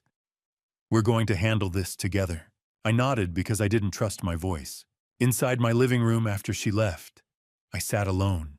The prescription slip trembled slightly in my hand. Donepezil, for dementia. I replayed the appointment in my head. The questions, the clock drawing, the counting backward. 4 out of 5 words, 3 out of 3. Everything felt normal. Yet I had walked out with a diagnosis. Cognitive decline, assisted living, supervision, a quiet dismantling of independence. I told myself perhaps I was overreacting. Perhaps I truly had hesitated. Perhaps I hadn't noticed. That seed of doubt, small but invasive, began to take root. Maybe I had called Lillian twice. Maybe I had forgotten lunch plans. Maybe. I stared at the neat black letters on the prescription again. Dr. Richard Lawson, an address in Glendale. I did not know that his name had already appeared in someone else's notes. I did not know that money had changed hands. I did not know that the diagnosis was not medical. It was strategic. I walked into that office, a grieving widower with a healthy mind. I walked out labeled incompetent. And somewhere beyond my awareness, paperwork was already moving forward. I thought my daughter was protecting me. I did not know I had just stepped onto the first rung of a ladder designed to remove me from my own life. Tuesday night, I got into Darius's car carrying more weight than a thermos of coffee. It was 10:45 p.m. The Via Medical Center parking lot was nearly empty, the last few cars scattered under tall streetlights that stretched our shadows long and thin across the pavement. The air was cool, quiet. The kind of quiet that makes your thoughts louder. I opened the passenger door and slid into the seat, closing it gently behind me. For the first time since I'd started riding with him, I forgot to hand Darius his cup of coffee. He noticed immediately. Mr. Mercer, he said softly, glancing at me. What's wrong? I stared straight ahead through the windshield, watching nothing in particular. I went to the doctor yesterday, I said slowly. He told me I have early-stage dementia. Darius didn't move at first. Then I saw his hands tighten around the steering wheel. The dashboard lights cast a pale glow over his knuckles, which had gone almost white. His jaw flexed. He kept his eyes forward. What doctor? He asked carefully. Dr. Lawson, I replied. Lillian made the appointment. Geriatric specialist in Pasadena. Darius inhaled slowly like he was bracing himself. What did he say? He asked. I let out a hollow breath. He ran memory tests, asked me what year it was, who the president is, made me draw a clock, had me remember words, count backward from 100 by sevens. And Darius asked. I thought I did fine, I said helplessly. I remembered the words, 4 out of 5. I drew the clock correctly. I counted down to the 30s before he stopped me. Darius turned his head, slightly studying my face. Did you get anything clearly wrong? He asked. No, I said. He said it wasn't about wrong answers. It was about patterns, subtle hesitations, things I couldn't see, but he could. The car was still idling in the lot. For a long moment, Darius said nothing. Then quietly, but with unmistakable intensity, he said, "Mr. Mercer, I don't believe you have dementia." I blinked. "What?" "You teach advanced technical classes 3 nights a week," he continued. "Circuit design, systems troubleshooting. You remember detailed conversations we've had. You remember that my daughter wants to study aerospace engineering. You remember I used to work in insurance fraud. You remembered how I take my coffee." His voice was rising not in volume but in urgency. "That's not cognitive decline," he said. "That's clarity." "But the doctor," I began. "Someone wants you to think you're sick." Darius interrupted, his tone sharpening. "Because if you believe you can't trust your own mind, you'll let other people make decisions for you." I felt irritation flare. "Darius the First," said, forcing a laugh that didn't feel natural. "Why would anyone do that?" He didn't answer immediately. Instead, he looked at me, really looked at me with an expression I couldn't quite interpret. It wasn't pity. It wasn't suspicion. It was alarm. "Is Lillian asking about your finances more often?" he asked quietly. "She's being responsible," I snapped. "She's my daughter." "Is she?" he said. The question landed between us like something fragile and dangerous. I opened my mouth to defend her, but something in his voice stopped me. Without another word, Darius reached into the pocket behind his seat and pulled out his phone. He unlocked it and turned the screen toward me. Voice memos. 4 recordings. Tristan M., November 9th. Tristan M., November 14th. Tristan M., November 17th. Tristan M., November 24th. My brows knit together. "Who's Tristan?" I asked. Darius's voice was steady but tight beneath the surface. "Your son-in-law?" The world shifted slightly. "I've been driving him," Darius said, "for 3 weeks. He doesn't know I drive you. He doesn't know we're connected. And he's been talking." My throat went dry. "Talking about what?" you, Darius said. "Your house? Your money? A plan." "That's impossible," I said immediately. Tristan wouldn't. "He talked about Dr. Lawson," Darius cut in. "About paying him $10,000 for a diagnosis. About getting power of attorney. About placing you in a facility." My pulse began to pound. "No," I whispered. "He talked about your address," Darius continued. "Cedar Street. About the value of your home. About $400,000 in debt." The words felt surreal. "He hired 2 men," Darius said, "to persuade you if you refused to sign paperwork." My stomach turned. He said, "Make it look like he fell." The air seemed to leave the car. I stared at him. "That's insane," I said weakly. "You must have misunderstood." I recorded everything Darius said. His voice didn't waver. "I have 4 separate conversations. Dates, times, names." He held the phone between us like evidence in a courtroom. "I need you to hear them," he said. "Not here. Not in the parking lot. But somewhere private." I shook my head, trying to slow my racing thoughts. "Why now?" I asked. "Why tonight?" Darius's eyes met mine, and I saw something there I had never seen before. Fear. Not for himself, for me. "Because Wednesday night," he said quietly, "2 men are supposed to be inside your house." The words hit like a physical blow. I couldn't breathe for a second. After 10:30, he continued. "After you get home from volunteering." My mind scrambled backward. Wednesday. Tomorrow was Wednesday. "Tomorrow might be too late," he said. The silence inside the car was deafening. Darius had always been calm, steady, thoughtful. He waited until I was inside before driving away. He remembered my routines. He shared stories about his daughter. He had never once overstepped.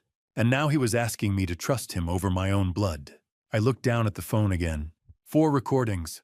4 dates. Tristan's name? "What's on them?" I asked quietly. "The whole plan," Darius said. "From the beginning." My heart hammered against my ribs. Every instinct told me this was absurd. But another voice, quieter, deeper, whispered something else. Lillian's questions about my will. The sudden appointment. Dr. Lawson's diagnosis. The word denial. The recommendation for assisted living. A pattern. Subtle. I closed my eyes and took a slow, steady breath. When I opened them, Darius was still watching me, waiting, trusting me to decide. "Okay," I said finally, my voice barely above a whisper. "Come inside." The tension in his shoulders eased just slightly. He slipped the phone back into his pocket and put the car into drive. "Thank you," he said softly. We pulled out of the lot and onto the dark Pasadena streets. Streetlights streaked across the windshield. Neither of us spoke. I should have asked more questions. I should have demanded proof before agreeing. I should have told him to take me home and forget the whole thing. But something in his voice, something unpolished and urgent, told me this wasn't paranoia. It was warning. And as we turned onto Cedar Street, I realized something chilling. If Darius was right, then the appointment, the diagnosis, the tears, none of it had been about protecting me. It had been about positioning me. And tomorrow night, someone was scheduled to make sure I never objected. We never made it inside, because Darius saw what I didn't. He turned onto Cedar Street the way he always did, headlights cutting a familiar path along the quiet row of homes. I sat beside him in silence, my thoughts tangled and racing. Recordings, Tristan, a plan. None of it felt real. It felt like the kind of story you hear about someone else, someone careless, someone naive. Not me, not my family. Mr. Mercer, Darius said quietly, eyes fixed on the road. "I need to drive past your house once before we stop." I frowned. "Why?" "Please," he said. "Just trust me." There was something in his tone, controlled but tight, that made me nod. He slowed as we approached my house. The wide front porch came into view. The jacaranda tree stood motionless in the yard. The detached garage door was closed. The porch light glowed softly, just as it always did when I was out late. Everything looked normal, safe. But Darius wasn't looking at the house. He was scanning the street. Then I saw his grip tighten on the steering wheel. "Don't react," he murmured. "Just keep looking forward." My pulse spiked. "What?" "Act normal," he said, low and firm. I forced myself to stare ahead, trying to see what he was seeing. At first, nothing stood out. A few parked cars, dark windows, still air. Then my eyes adjusted. Across the street from my house stood two men, large, broad-shouldered, dressed in dark hoodies with their hands in their pockets. They weren't talking. They weren't pacing. They were simply standing there, watching. I had lived on that street for 3 decades. I knew my neighbors' dogs by name. I had never seen those men before. Darius drove past them without slowing. He didn't turn into my driveway. He didn't hesitate. He kept going as though he had forgotten the street entirely. Darius the First whispered, my throat tight. "What is?" "Not yet," he said. We turned the corner, and that's when I saw the car. A gray Honda Civic sat parked at the curb on the next block. The engine was running, taillights glowing faintly in the dark, but the headlights were off. And in the driver's seat, phone pressed to his ear, was Tristan, my son-in-law, 1 block from my house, in the dark, waiting. Darius continued driving. Left turn, another left, looping the block calmly, deliberately, as if this were just another quiet Tuesday night. He didn't speak until we were several streets away. Then he pulled into an empty parking lot behind a Vaughn's grocery store and shifted the car into park. The engine idled softly. He turned to face me. "There were 2 men outside your house," he said evenly. "They were waiting." My mouth felt dry. For me, I asked, "Yes, who are they?" "I don't know their names," Darius said. "But I know why they're there." He pulled out his phone and opened the voice memos app. "Your son-in-law hired them." The words didn't register at first. "Hired them," I repeated. "For what?" Darius tapped the most recent file. Tristan M. November 24th. He hit play. Tristan's voice filled the car. Clear, confident, cold. "Wednesday night, when he gets home from volunteering, you go in. He'll be alone. Just get him to sign the asset transfer. If he refuses," a pause. Another voice faint. "We know what to do." Tristan again. "Make it clean. Old man, heart attack, whatever. Just make it look natural." Darius stopped the recording. The silence afterward was suffocating. That was Friday, he said quietly. He said Wednesday night. Tonight is Tuesday. I swallowed. Tomorrow, I whispered. Darius nodded. They were either early, he said, or they're scouting. Either way, they're positioned. My chest tightened. Tristan, I said, barely able to form the words. He hired people to hurt me. Yes, and Lillian. My voice cracked. Does she know? Darius hesitated. In one recording, he said carefully, Tristan said she doesn't know about the physical part. The physical part, I repeated hollowly. But she knows about the rest. He continued. The doctor, the diagnosis, the power of attorney, the appointment slip. Dr. Lawson, assisted living, supervision, denial. It all rearranged itself in my mind. Not concern, preparation. I don't understand, I whispered. Why would they do this? Darius's answer was simple. Money. He met my eyes. Your house, your retirement accounts. Tristan mentioned $400,000 in debt. He needs cash. Fast. I leaned back against the seat. Lillian's tears in the doctor's office.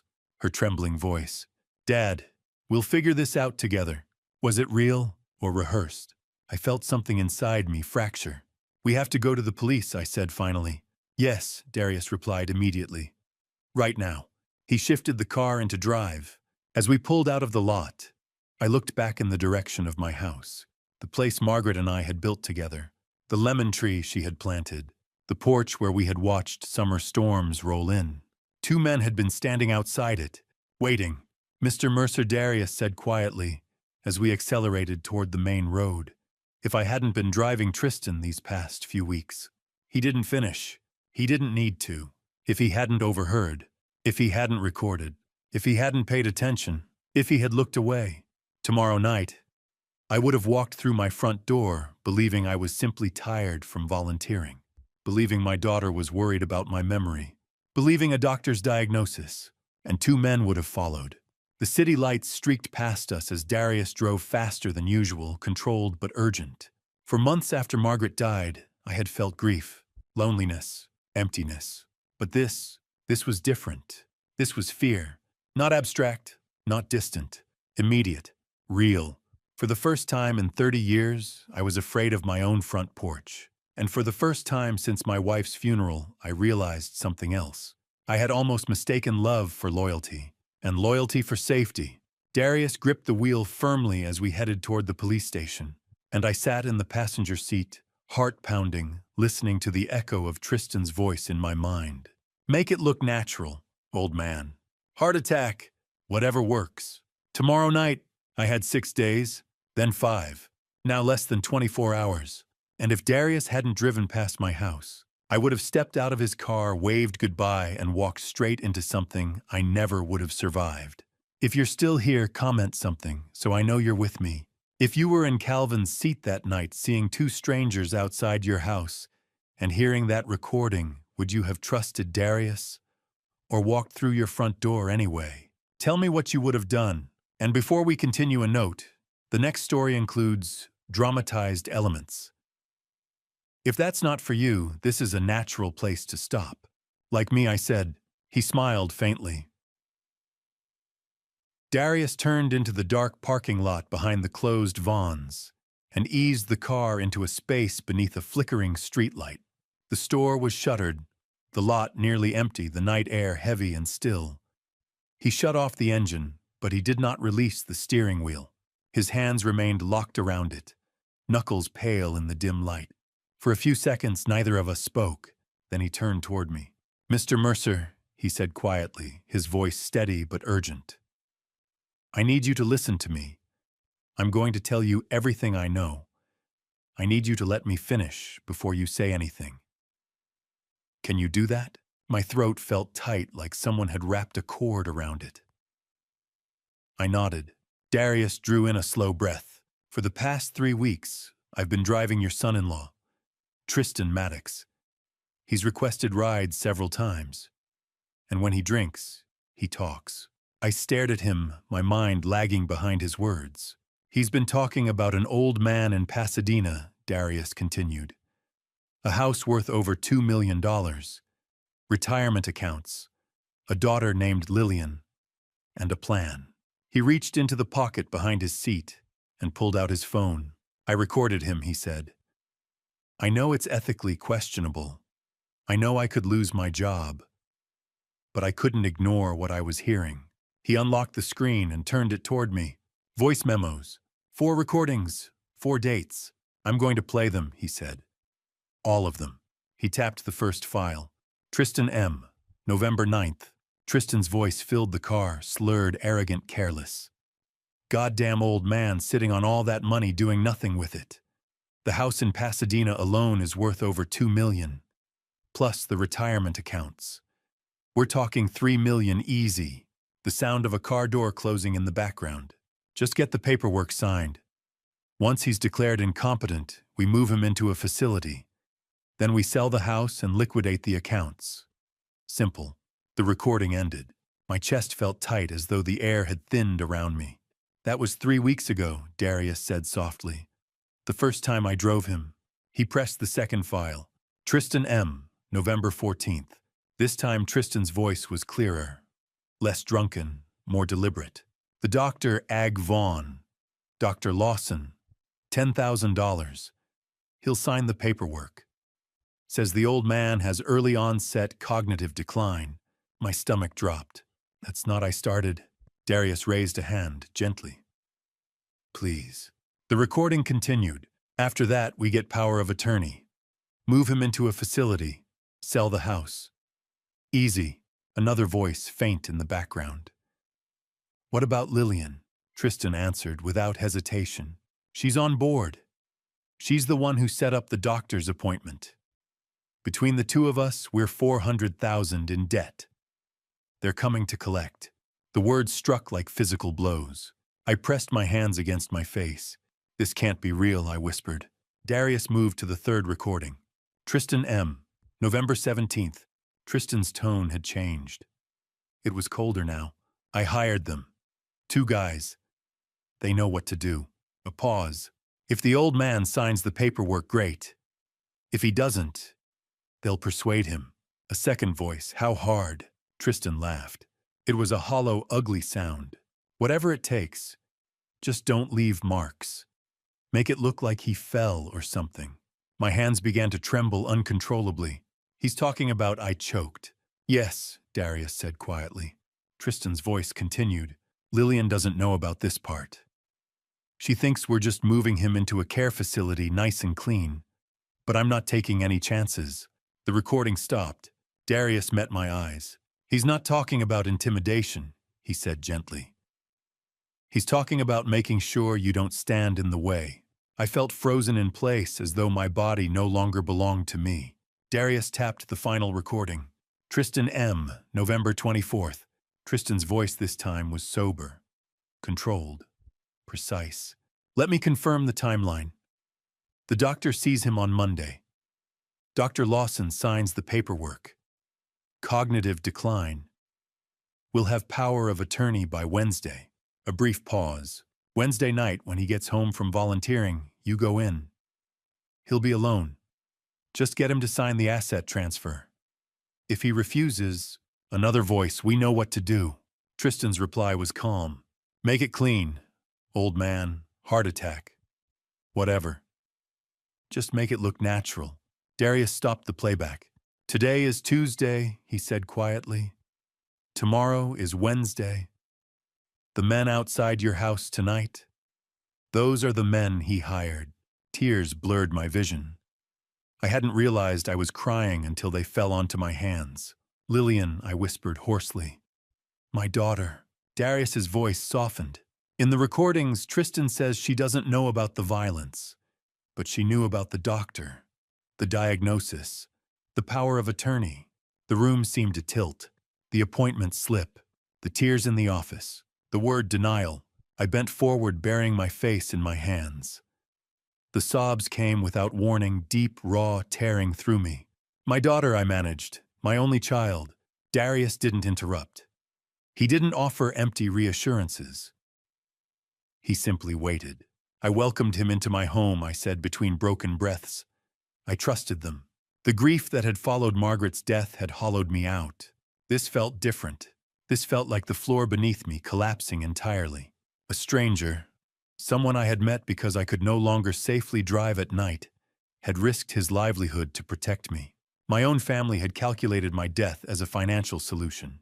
When the sobbing finally subsided, I sat back slowly, exhausted. "What do I do?" I whispered. Darius reached over and rested a steady hand on my shoulder. "We go to the police," he said. "Now." I nodded, unable to speak. He started the engine. The car hummed back to life. As we pulled out of the lot, the flickering streetlight cast long shadows across the windshield. I watched the empty streets slide past the houses, dark and quiet, unaware of the violence that had almost entered one of them. Margaret was gone. Lillian had betrayed me. Tristan had plotted my removal like a business transaction. And in that moment, driving toward the police station, with a man who owed me nothing but kindness, I understood something I never had before. Loneliness isn't the absence of people. It's the realization that the people you trusted most were never truly on your side. For the first time in my life, I felt stripped of illusion, and I knew that nothing would ever feel the same again. Darius didn't ask for my permission. He didn't debate. He didn't hesitate. He started the engine and drove straight to the police station. I sat beside him in stunned silence, watching Pasadena slide past in streaks of amber and shadow. Traffic lights changed. Storefronts stood dark and empty. Sidewalks were deserted. Everything looked exactly as it always had, and yet nothing would ever be the same again. At 11:45 p.m., Darius turned into the parking lot of the Pasadena Police Department on North Garfield Avenue. The building stood stark and illuminated against the night sky, glass, steel, and authority. He cut the engine and looked at me. "Are you ready?" he asked. I wasn't, but I nodded anyway. We stepped inside together. The lobby was bright and clinical fluorescent lights, reflecting off pale tile floors. A young officer sat behind the front desk, rubbing his eyes as if the night shift had already stretched too long. "Can I help you?" he asked. Darius stepped forward without hesitation. "My name is Darius Vaughn," he said clearly. "This is Calvin Mercer. His life is in danger tonight. His family is conspiring to defraud him and harm him. I have audio recordings as evidence." The officer straightened immediately. "Recordings?" he asked. "Yes," Darius replied. 4 separate recordings over 3 weeks. I need a detective. Now." The officer picked up his desk phone. Within minutes, a man in a wrinkled suit entered the lobby. He looked to be in his mid-50s. Graying hair, sharp eyes, the kind of face that had seen enough to recognize seriousness when it walked in. "I'm Detective Sullivan," he said. "Come with me." He led us down a hallway into a small interview room, table chairs, wall-mounted recorder, humming softly in standby mode. "Start from the beginning," Sullivan said. I drew in a slow breath. I told him about Margaret, about the accident on the 210 freeway 8 months earlier, about the long, quiet months that followed. I told him how Lillian had begun visiting more often, how she asked about my will, my retirement accounts, my beneficiaries. I described Dr. Lawson's office, the tests, the diagnosis, the prescription for Donna Pezel. Darius took over after that. He explained how he had been driving Tristan Maddox, my son-in-law, for 3 weeks, how Tristan talked when he drank, how those conversations escalated. Darius placed his phone on the table. "I recorded him," he said. "I understand the legal gray area, but I knew something was wrong." Detective Sullivan leaned forward. "Did the passenger consent to recording?" "Uber's terms of service allow recording for safety purposes," Darius replied. "Passengers consent by using the service. It's documented." Sullivan nodded once. "Play them." Darius pressed play. One by one, Tristan's voice filled the small room. "House worth over $2 million. Power of attorney. Dr. Lawson, $10,000. Hired 2 guys. Persuade him. Make it look like he fell. Wednesday night. Make it look natural. The final recording ended. Silence settled heavily over the room. Detective Sullivan's jaw tightened. "Mr. Mercer," he said carefully, "do you consent to us opening an immediate investigation into your daughter and son-in-law?" The words felt like broken glass in my throat. "Yes," I managed. Sullivan stood up abruptly and stepped into the hallway. "Ramirez," he called. "Get Captain Torres. We're mobilizing." The station transformed in minutes. Radios crackled. Officers in tactical gear moved with urgency. Addresses were written on whiteboards. Maps pulled up on monitors. Sullivan returned. "3 teams," he said. "1 to your residence. 1 to Maddox's address in Glendale. 1 to Lillian Maddox's address in Arcadia. We'll have them secured." I nodded, unable to find my voice. At 2:30 a.m., Sullivan's radio crackled. Team 1 reporting. 2 suspects apprehended outside 1247 Cedar Street. Both armed. Handgun recovered. Zip ties and duct tape located in vehicle. Sullivan looked at me steadily. "Those are your men." My stomach churned. Another voice came through the radio. Team 2 reporting. Tristan Maddox in custody. Glendale address secured. Charges pending: conspiracy to commit elder abuse, conspiracy to commit assault fraud. Moments later, Team 3 reporting. Lillian Maddox in custody. Arcadia address secured. Charges pending: conspiracy to commit financial exploitation and fraud. The room felt smaller, quieter, final. Sullivan turned toward me. "Mr. Mercer," he said evenly, "if you had gone home tonight, you likely would not have survived." The words landed like a verdict. I gripped the edge of the table to steady myself. "We're seizing digital devices," Sullivan continued. "Phones, computers, financial records. From what I've heard tonight, this case is strong. Airtight." At 3:30 a.m., Darius and I stepped back outside into the cold night air. The sky was still dark. The world felt unchanged. But my life had just been cleaved in 2. I stood on the sidewalk trying to comprehend what had just happened. Margaret was gone. Lillian was in custody. Tristan was in custody. 2 men had been waiting outside my home with a handgun and restraints. "Mr. Mercer," Darius said gently, "you can't go back tonight. Your house is a crime scene, and you shouldn't be alone." I looked at him, exhausted beyond words. "Where do I go?" "My place," he said. "It's not fancy, but you'll be safe. Keisha and I have a spare room." I hesitated only a second before nodding. He drove through quiet streets toward Inglewood. The city seemed impossibly peaceful, as if none of this had happened, as if betrayal hadn't just been exposed, as if death hadn't been scheduled. As we turned onto his street, Darius glanced over. "You're about to meet my daughter," he said softly. "Keisha. She's 16. Smart as hell. Wants to be an aerospace engineer." A small, fragile warmth stirred in my chest. "Yeah, like you." And for the first time since that night began, since the parking lot, since the recordings, since the sight of 2 men outside my house, I felt something unexpected. Not relief, not peace, but the faintest outline of hope. Darius's house in Inglewood was modest. 1-story narrow driveway, paint slightly faded from the California sun. But the moment I stepped inside at 4 in the morning, I felt something my own house had not held in months. Warmth, not from the heater, from the life inside it. The neighborhood was still and quiet when we arrived. A dog barked somewhere down the block. A single porch light flickered across the street. The world looked ordinary, unaware that mine had just collapsed and been rebuilt in the same night. Darius unlocked the front door and ushered me in. The living room was small but lived in. A worn gray couch. A coffee table cluttered with notebooks and highlighters. A bookshelf sagging slightly under the weight of novels, engineering manuals, and SAT prep guides. A faint scent of laundry detergent and coffee lingered in the air. "Keisha," Darius called gently. "Can you come down for a second?" A few moments later, I heard soft footsteps on the stairs. A teenage girl appeared at the bottom landing, rubbing her eyes.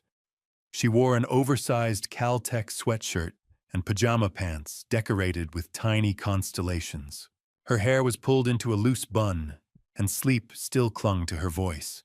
"Dad," she asked, "is everything okay?" Darius rested a steady hand on her shoulder. "Keisha, this is Mr. Mercer Calvin. He's going to stay with us for a few days. He's had a difficult night." She looked at me fully then. No suspicion, no annoyance at being woken up, just concern. "Hi, Mr. Mercer," she said softly. "Hi, Keisha," I replied. Darius kept the explanation brief. "I couldn't stay at my house. There was a situation. I needed somewhere safe." Keisha didn't ask invasive questions. She simply nodded. "He can have my room," she said. "I'll take the couch." "Keisha, that's not necessary," I began. "It's fine," she insisted with a small smile. "I study late all the time anyway." Darius squeezed her shoulder. "Thank you." She led me upstairs.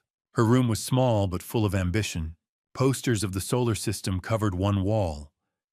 A framed image of the Hubble Space Telescope hung beside a detailed diagram of the Mars Curiosity rover. On her desk sat stacks of calculus and physics textbooks, pages bristling with sticky notes. In the corner, a partially assembled Saturn V rocket model stood mid-construction. I paused in the doorway. "You really mean it," I said quietly. "You want to be an aerospace engineer." Her grin lit up the room. "Dad told me you worked at JPL," she said eagerly. "Is that true?" "For 32 years," I answered. Her eyes widened. "What did you work on?" "Thermal management systems," I said. "Voyager, Mars rovers. Missions that had to survive extreme cold and vacuum." She leaned against her desk, captivated. "You worked on Voyager," she whispered. "Yes. The golden record." I nodded. She shook her head in awe. "That's incredible." Something shifted inside me. For months after Margaret died, I had felt hollow. Useless. Like the most meaningful parts of my life had already ended. Standing in that room, surrounded by posters of distant galaxies and the dreams of a 16-year-old girl, I felt something stir again. Contribution. Connection. "Get some rest, Mr. Mercer," Keisha said gently. "We can talk more tomorrow." "Thank you," I said. She slipped out quietly, closing the door behind her. I sat on the edge of her bed and looked around. Dreams covered the walls. Lillian's room when she was that age had been filled with art sketches and accounting textbooks. I had believed in her future as fiercely as she believed in herself. Now that memory felt fragile. Darius appeared in the doorway. "You okay?" he asked softly. "Your daughter is extraordinary," I said. He smiled faintly. "I know. Everything I do is for her. She's lucky." He nodded once. "Get some sleep.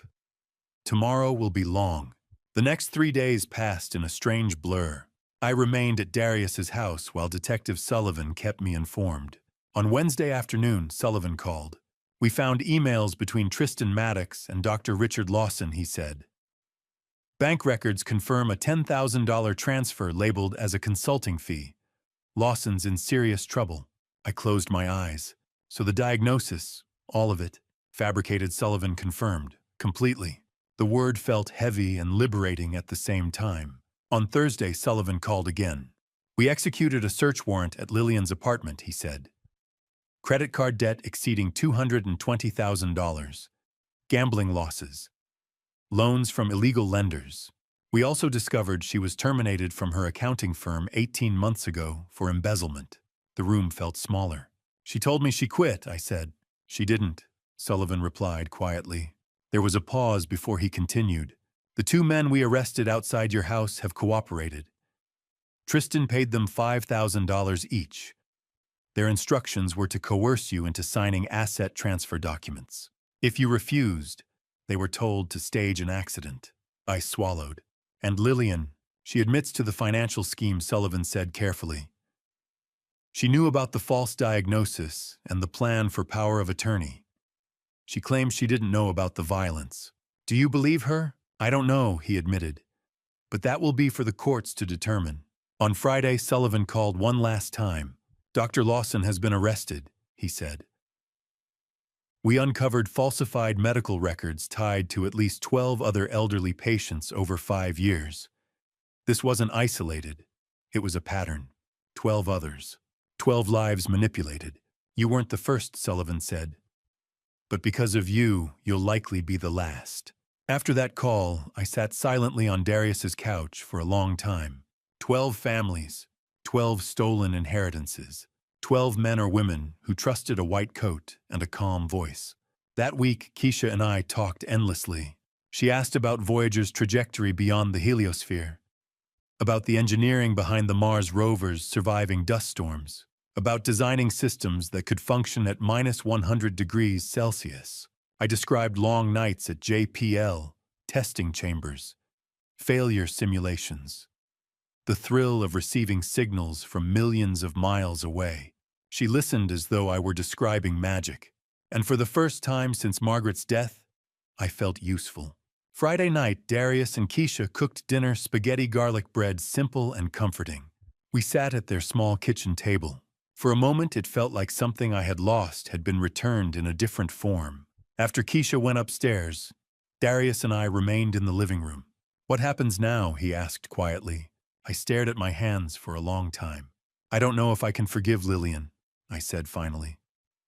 "But I know I can't trust her again." Darius nodded slowly. "She's my daughter," I added, my voice breaking. "And she tried to dismantle my life."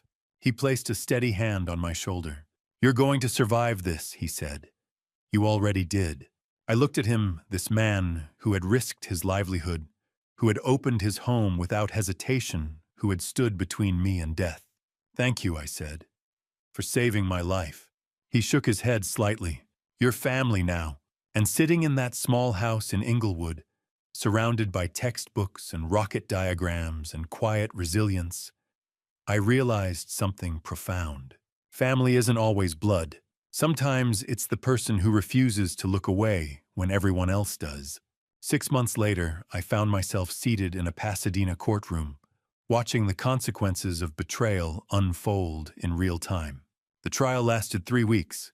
Tristan Maddox faced charges of conspiracy to commit murder, conspiracy to commit elder abuse, and multiple counts of fraud. Lillian was charged with financial exploitation of an elder and conspiracy to commit fraud, but not attempted murder. Dr. Richard Lawson stood accused of medical fraud, conspiracy, and falsifying medical records. The 2 men Tristan had hired were charged with conspiracy to commit assault and attempted extortion. The courtroom was rarely empty. Reporters filled the back rows. Observers leaned forward in their seats. People who had followed the story and headlines came to witness its ending. I sat in the front row every day, hands folded in my lap, forcing myself to breathe slowly. Darius sat beside me, having taken time off work to attend. Keisha sat on his other side, her hand resting lightly on his arm whenever testimony turned particularly dark. The first week was devoted almost entirely to evidence. The prosecution began with the recordings. One by one, the 4 audio files Darius had captured were played in open court. Tristan's voice echoed through the courtroom speakers, sometimes slurred, sometimes sober, always calculating. House worth over $2 million. Power of attorney. Dr. Lawson, $10,000. Cognitive decline. Hired 2 guys. Make it look like he fell. Wednesday night you go in. The jurors listened without interruption. Some stared straight ahead, expressionless. Others visibly stiffened. A few exchanged glances that carried something close to disbelief. The prosecution then presented email correspondence between Tristan and Dr. Lawson. Financial records confirmed the $10,000 consulting fee. Bank statements laid bare Lillian's $220,000 debt. Gambling withdrawals, high-interest loans, payments to unlicensed lenders. Finally, medical records were introduced, files showing that Dr. Lawson had falsified diagnoses for at least 12 elderly patients over 5 years. 12. I had nearly been the 13th. By the end of the first week, the weight of the evidence was undeniable. The second week belonged to testimony. Darius was called first. He walked to the stand wearing a simple gray suit. No theatrics, no hesitation. He spoke the way he always did, clear, steady, measured. The prosecutor asked how we met. I'm a rideshare driver, Darius explained. Mr. Mercer became a regular passenger. We developed a friendship. And Tristan Maddox, the prosecutor asked. He was also a passenger, Darius replied. Multiple times, often intoxicated. He talked freely. Darius described overhearing Tristan discuss an old man in Pasadena, a house worth millions, a daughter named Lillian, a strategy involving power of attorney. Why did you record him? The prosecutor asked. Darius looked directly at the jury. I'm a former insurance fraud investigator, he said. For 12 years, I investigated people who exploited vulnerable populations. 3 years ago, I tried to stop a physician who was defrauding elderly patients. I was terminated for pursuing it. He paused. I couldn't ignore what I was hearing. Not again. And what did you do once you had the recordings? I confronted Mr. Mercer. Then we went to the police. Why not go to the police first? Darius answered without hesitation. Because Mr. Mercer needed to hear it himself. He needed to understand the danger came from his own family. It had to be his decision. The prosecutor's final question hung in the air. If Mr. Mercer had gone home that night, do you believe he would have survived? Darius did not look at me. He looked at the jury. No, he said firmly. The men were waiting, armed, prepared. If he had walked through that door, he would not have walked back out. Silence followed. Then it was my turn. The walk to the witness stand felt longer than the hallway from the police lobby months earlier. I placed my hand on the Bible and swore to tell the truth. The prosecutor guided me gently through my life before November. I spoke about Margaret, about 42 years of marriage, about the accident on the 210 freeway, about grief that hollowed out every room in my house. I described Lillian visiting more frequently after the funeral, the questions about my will, my retirement accounts, beneficiaries. At the time, did you find her questions suspicious? The prosecutor asked. No, I said. I thought she was worried about me. And now, I looked at my daughter across the courtroom. Her hair was pulled back, her face thinner than I remembered, eyes rimmed red. Now I understand she was positioning herself, I said quietly. I described Dr. Lawson's office, the clock drawing, the memory tests, the prescription for donepezil. Did you believe you had dementia? The prosecutor asked. At first, yes, I admitted. Then Darius told me someone might want me to think I was sick, so I would surrender control. And was he right? Yes. The prosecutor paused before the final question. Do you believe your daughter intended for you to be killed? The courtroom held its breath. I considered my answer carefully. No, I said at last. I don't believe Lillian wanted me dead, but I believe she wanted my money badly enough that she stopped asking what Tristan was willing to do. I looked at her. I don't think she wanted to know. The defense's week followed. Lillian took the stand in a simple blue dress. She looked fragile, smaller than I remembered. Her attorney asked her to explain. I made terrible decisions, she said, voice trembling. I was in debt, gambling, loans. I owed over $200,000. The people I owed were threatening me. She wiped her eyes. Tristan said he had a solution. Power of attorney, assisted living, sell the house, pay everything off. He said it would be controlled, legal, that my dad would be safe. Did you know he hired men to harm your father? Her lawyer asked. Lillian shook her head violently. No, I didn't know. I swear I didn't know. Her voice cracked. I thought he'd just be moved somewhere nice. I didn't know about the men. I didn't know he planned to hurt him. She turned toward me. I'm sorry, Dad, she whispered. I never wanted you dead. Her sobs filled the room. I did not respond. The jury deliberated for 2 full days. When they returned, the courtroom filled again. Tristan Maddox was found guilty on all counts, including conspiracy to commit murder. Dr. Lawson was convicted of medical fraud, conspiracy, and falsification of records. The 2 hired men were convicted of conspiracy to commit assault and attempted extortion. Lillian was found guilty of financial exploitation of an elder and conspiracy to commit fraud, but not guilty of attempted murder. The sentences followed weeks later. Tristan received a lengthy prison term, effectively decades behind bars. Dr. Lawson lost his medical license and received a substantial sentence. The hired men were sentenced to years in state prison. Lillian received a reduced sentence, several years, with eligibility for parole, based on cooperation and lack of direct involvement in the violence.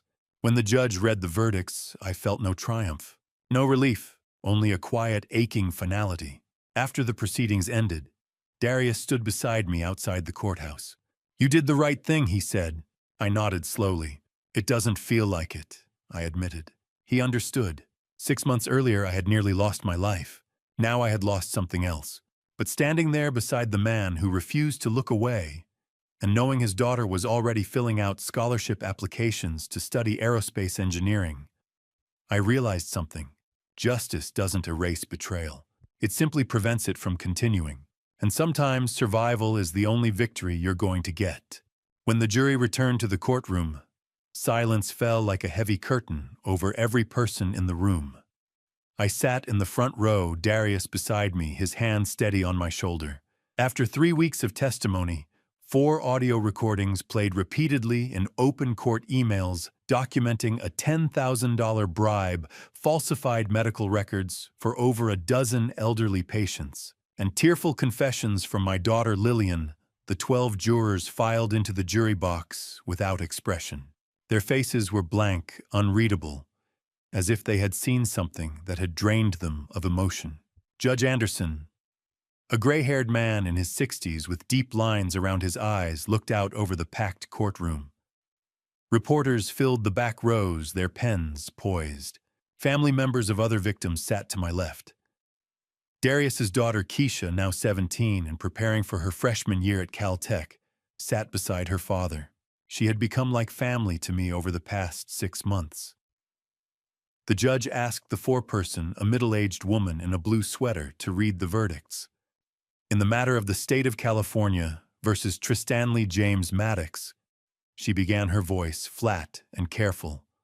On the charge of conspiracy to commit elder abuse and fraud, we find the defendant guilty. On the charge of conspiracy to cause serious bodily harm with intent to defraud, we find the defendant guilty. Tristan, seated at the defense table in an orange Los Angeles County Jail jumpsuit, showed no emotion. His attorney, a young man in an expensive suit, placed a hand on his arm. But Tristan simply stared straight ahead, his jaw clenched. I saw no remorse, no fear, only a cold calculation that this day had always been a possibility. In the matter of the state of California versus Lillian Lynn Mercer Maddox, the foreperson continued. On the charge of financial exploitation of an elder, we find the defendant guilty. On the charge of conspiracy to commit fraud, we find the defendant guilty. Lillian gasped, a sharp intake of breath that carried across the silent room. She turned toward me, tears streaming down her face, but I looked away. I could not meet her eyes. Not yet. In the matter of the state of California versus Dr. Richard Lawson, the foreperson said, on the charge of medical fraud, we find the defendant guilty.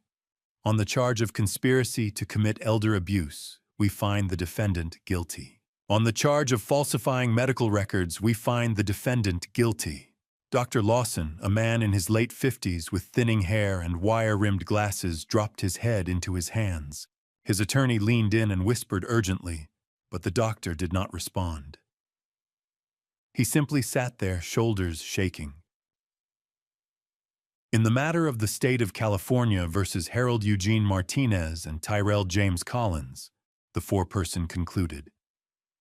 Referring to the 2 hired men who had waited outside my house that Wednesday night with a handgun, zip ties, and duct tape, on the charges of conspiracy to commit assault and attempted extortion, we find both defendants guilty. The courtroom erupted in murmurs. Several reporters stood to leave. Judge Anderson struck his gavel 3 times, the sharp crack echoing through the room. Order, This court will reconvene in 2 weeks for sentencing. All defendants are remanded into custody. Bailiff, please escort the defendants. 2 weeks later, I returned to the same courtroom for sentencing. The gallery was just as full, perhaps more so. Darius sat beside me again. Keisha had an exam at school, but she had sent me a text that morning. "You've got this, Mr. Mercer. You're braver than you think." Judge Anderson addressed each defendant in turn, starting with Tristan Maddox. "Mr. Maddox," the judge said, his voice stern, "you orchestrated a scheme designed to strip an elderly man of his autonomy, his assets, and quite possibly his life. You paid $10,000 to a corrupt physician to falsify a diagnosis. You hired 2 men with criminal records to wait outside Mr. Mercer's home with weapons and restraints. You did all of this while your wife, the victim's own daughter, manipulated and gaslighted him. The prosecution has argued for the maximum sentence, and after reviewing the evidence, I agree. You are sentenced to 25 years to life in state prison." Tristan's face remained blank. His attorney whispered something, but Tristan simply nodded once. Next, the judge turned to Lillian. "Ms. Mercer Maddox," Judge Anderson said, his tone softer but still firm. "The court acknowledges that you were under significant financial pressure. A $220,000 gambling debt, a history of job loss due to embezzlement and manipulation by your husband are all mitigating factors. However, you actively participated in this conspiracy. You gaslighted your own father, made him doubt his memory, scheduled a fraudulent medical appointment, and attempted to secure power of attorney under false pretenses. You betrayed your own father for money. That is a wound that may never heal. You are sentenced to 12 years in state prison." Lillian's attorney stood and began to argue for a reduced sentence, but the judge raised his hand. "The sentence stands," he said. Dr. Lawson was next. "Dr.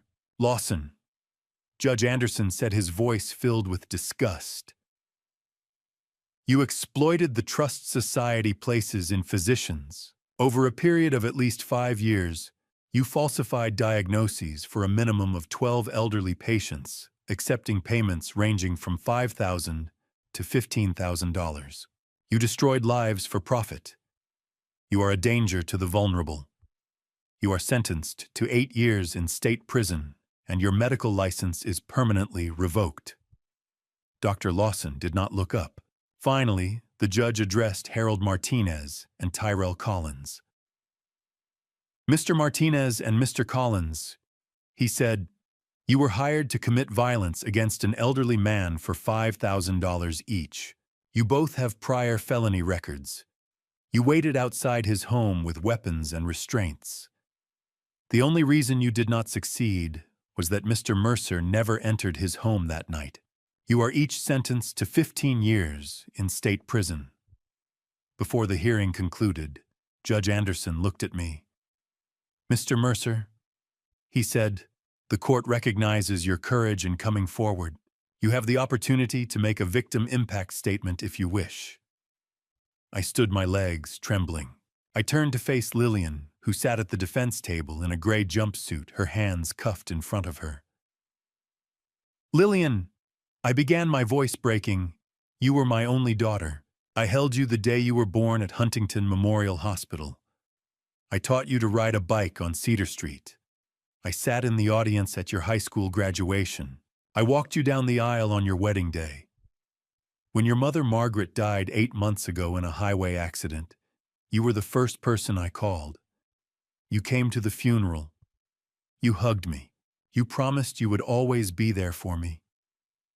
Lillian sobbed, her shoulders shaking violently. "But you chose something else." I continued, tears streaming down my face. "You chose debt over family. You chose lies over love. You brought me to a fraudulent doctor who diagnosed me with a disease I did not have, so you and your husband could take my home, my savings, and my F. Vonum. You scheduled a fake appointment for a Monday, knowing that 2 days later, on Wednesday night, men with weapons would be waiting outside my house to force me to sign away everything, or worse. I paused, trying to steady my voice. If my rideshare driver Darius Vaughn had not been paying attention, if he had not recognized your husband Tristan from previous rides, if he had not recorded Tristan's drunken confessions, if he had not driven past my house that Wednesday night instead of stopping, I would have walked through my front door and into a trap. I would not be standing here today. Lillian looked up, her face red and swollen with tears.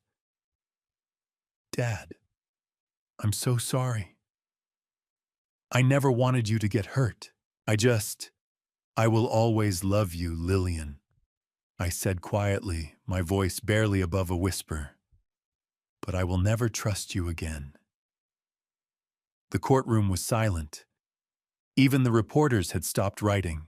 As the bailiff stepped forward to lead Lillian away, she turned back one last time, her voice choked with sobs. I love you, Dad. I nodded, but I felt nothing inside. No peace, no satisfaction, only a deep, bottomless emptiness that seemed to expand with every breath. Darius placed his hand on my shoulder. Let's go home, he said softly. We walked out of the Pasadena courthouse into the bright California sunlight. The trial was over. Justice had been served. But as I climbed into Darius's car and watched the courthouse disappear in the side mirror, I realized something. The wound Lillian had left would take years to heal, if it ever did. 2 years have passed since the night Darius drove past my house instead of stopping. I am 70 years old now. I still live in the same craftsman-style house on Cedar Street in Pasadena. The house Margaret and I bought decades ago for a little under $400,000. The house that is now worth over $2 million. The house my daughter Lillian and her husband Tristan Maddox tried to steal from me. But I am no longer alone. 6 months after the trial, Darius and his daughter Keisha moved in with me. Darius no longer drives for Uber. Technically, I hired him as my personal assistant, helping me manage my finances, coordinate my volunteer work at the VA Medical Center, and maintain the house.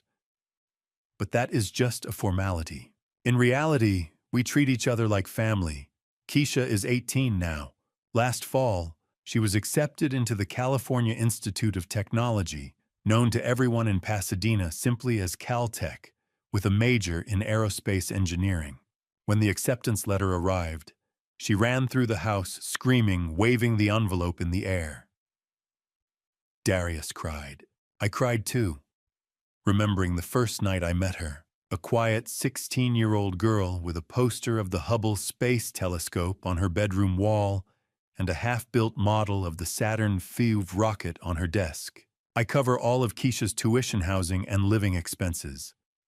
It is not charity. It is an investment in a brilliant young mind, and more than that, it is what family does. In return, Keisha lets me be her informal advisor.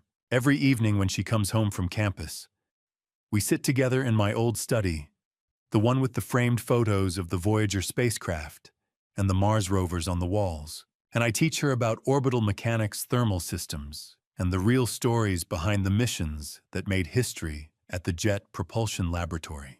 Watching her eyes light up when she finally understands a concept, seeing her sketch out a trajectory calculation on the whiteboard I installed last year, hearing her ask the kinds of questions I used to ask my own mentors 40 years ago at JPL fills me with a kind of joy I thought I had lost forever. Every month I receive a letter from Lillian. She writes from the California Institution for Women in Corona, where she is serving her 12-year sentence. The letters arrive in plain white envelopes with the prison's return address stamped in the corner. Lillian writes about her regret, about the gambling addiction treatment program she has enrolled in, about the therapy sessions she attends twice a week. She writes that she understands why I have not responded, that she does not expect forgiveness, but that she wants me to know she is trying to become a better person. I keep the letters in a shoebox in the back of my closet. I have not read most of them. Perhaps one day I will. Perhaps one day I will write back. But not today. The wound is still too deep. This morning I woke up at 6:30 the way I have every morning for the past 50 years. I walked downstairs in my slippers and made a pot of coffee, the same dark roast Darius and I buy from the grocery store on South Lake Avenue. Darius came down a few minutes later, already dressed in jeans and a Caltech t-shirt Keisha gave him for Father's Day. I poured him a cup without asking, added no sugar, no cream, exactly the way he likes it. Keisha ran downstairs at 7, her backpack slung over one shoulder, her hair pulled back in a ponytail, and asked if I could help her with an orbital mechanics problem she was stuck on. We sat together at the kitchen table, the three of us working through the math, while the morning sunlight poured through the window. It felt natural. It felt like home. I think about Margaret often. I think about the 42 years we spent together.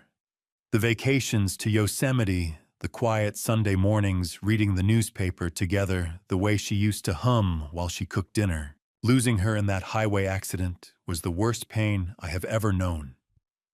It was a pain born of love, of loss, of the natural cruelty of the world. Losing Lillian was different. I lost her not to death, but to betrayal to Givon, to a choice she made to value money over her own father. That is a pain I am not sure I will ever fully understand or accept, but I have gained something I never expected. I have a family again. Not the family I was born into, not the family I raised, but a family I chose and who chose me in return. This is my true story, and it happened right here in Pasadena, California. If my rideshare driver had not driven past my house that Wednesday night, if Darius Vaughn had not been paying attention, if he had not recognized the danger and acted, I would be dead. That is not an exaggeration. That is a fact confirmed by the Pasadena Police Department, by Detective Sullivan, by the weapons and restraints found on the two men waiting outside my home. So I want to leave you with this: pay attention to the people around you. Notice when something feels wrong. Kindness is not weakness. Listening can save a life, and sometimes a stranger will care about you more than your own family ever did. I am 70 years old. I still volunteer at the VA Medical Center every Tuesday, Thursday, and Saturday night, teaching veterans technical skills and listening to their stories. I still live in the house on Cedar Street. I have a family once again. And every morning when I wake up, I am grateful for the night Darius Vaughn drove past my driveway instead of stopping. The night he looked in his rearview mirror and saw two men in dark hoodies standing where no one should have been standing.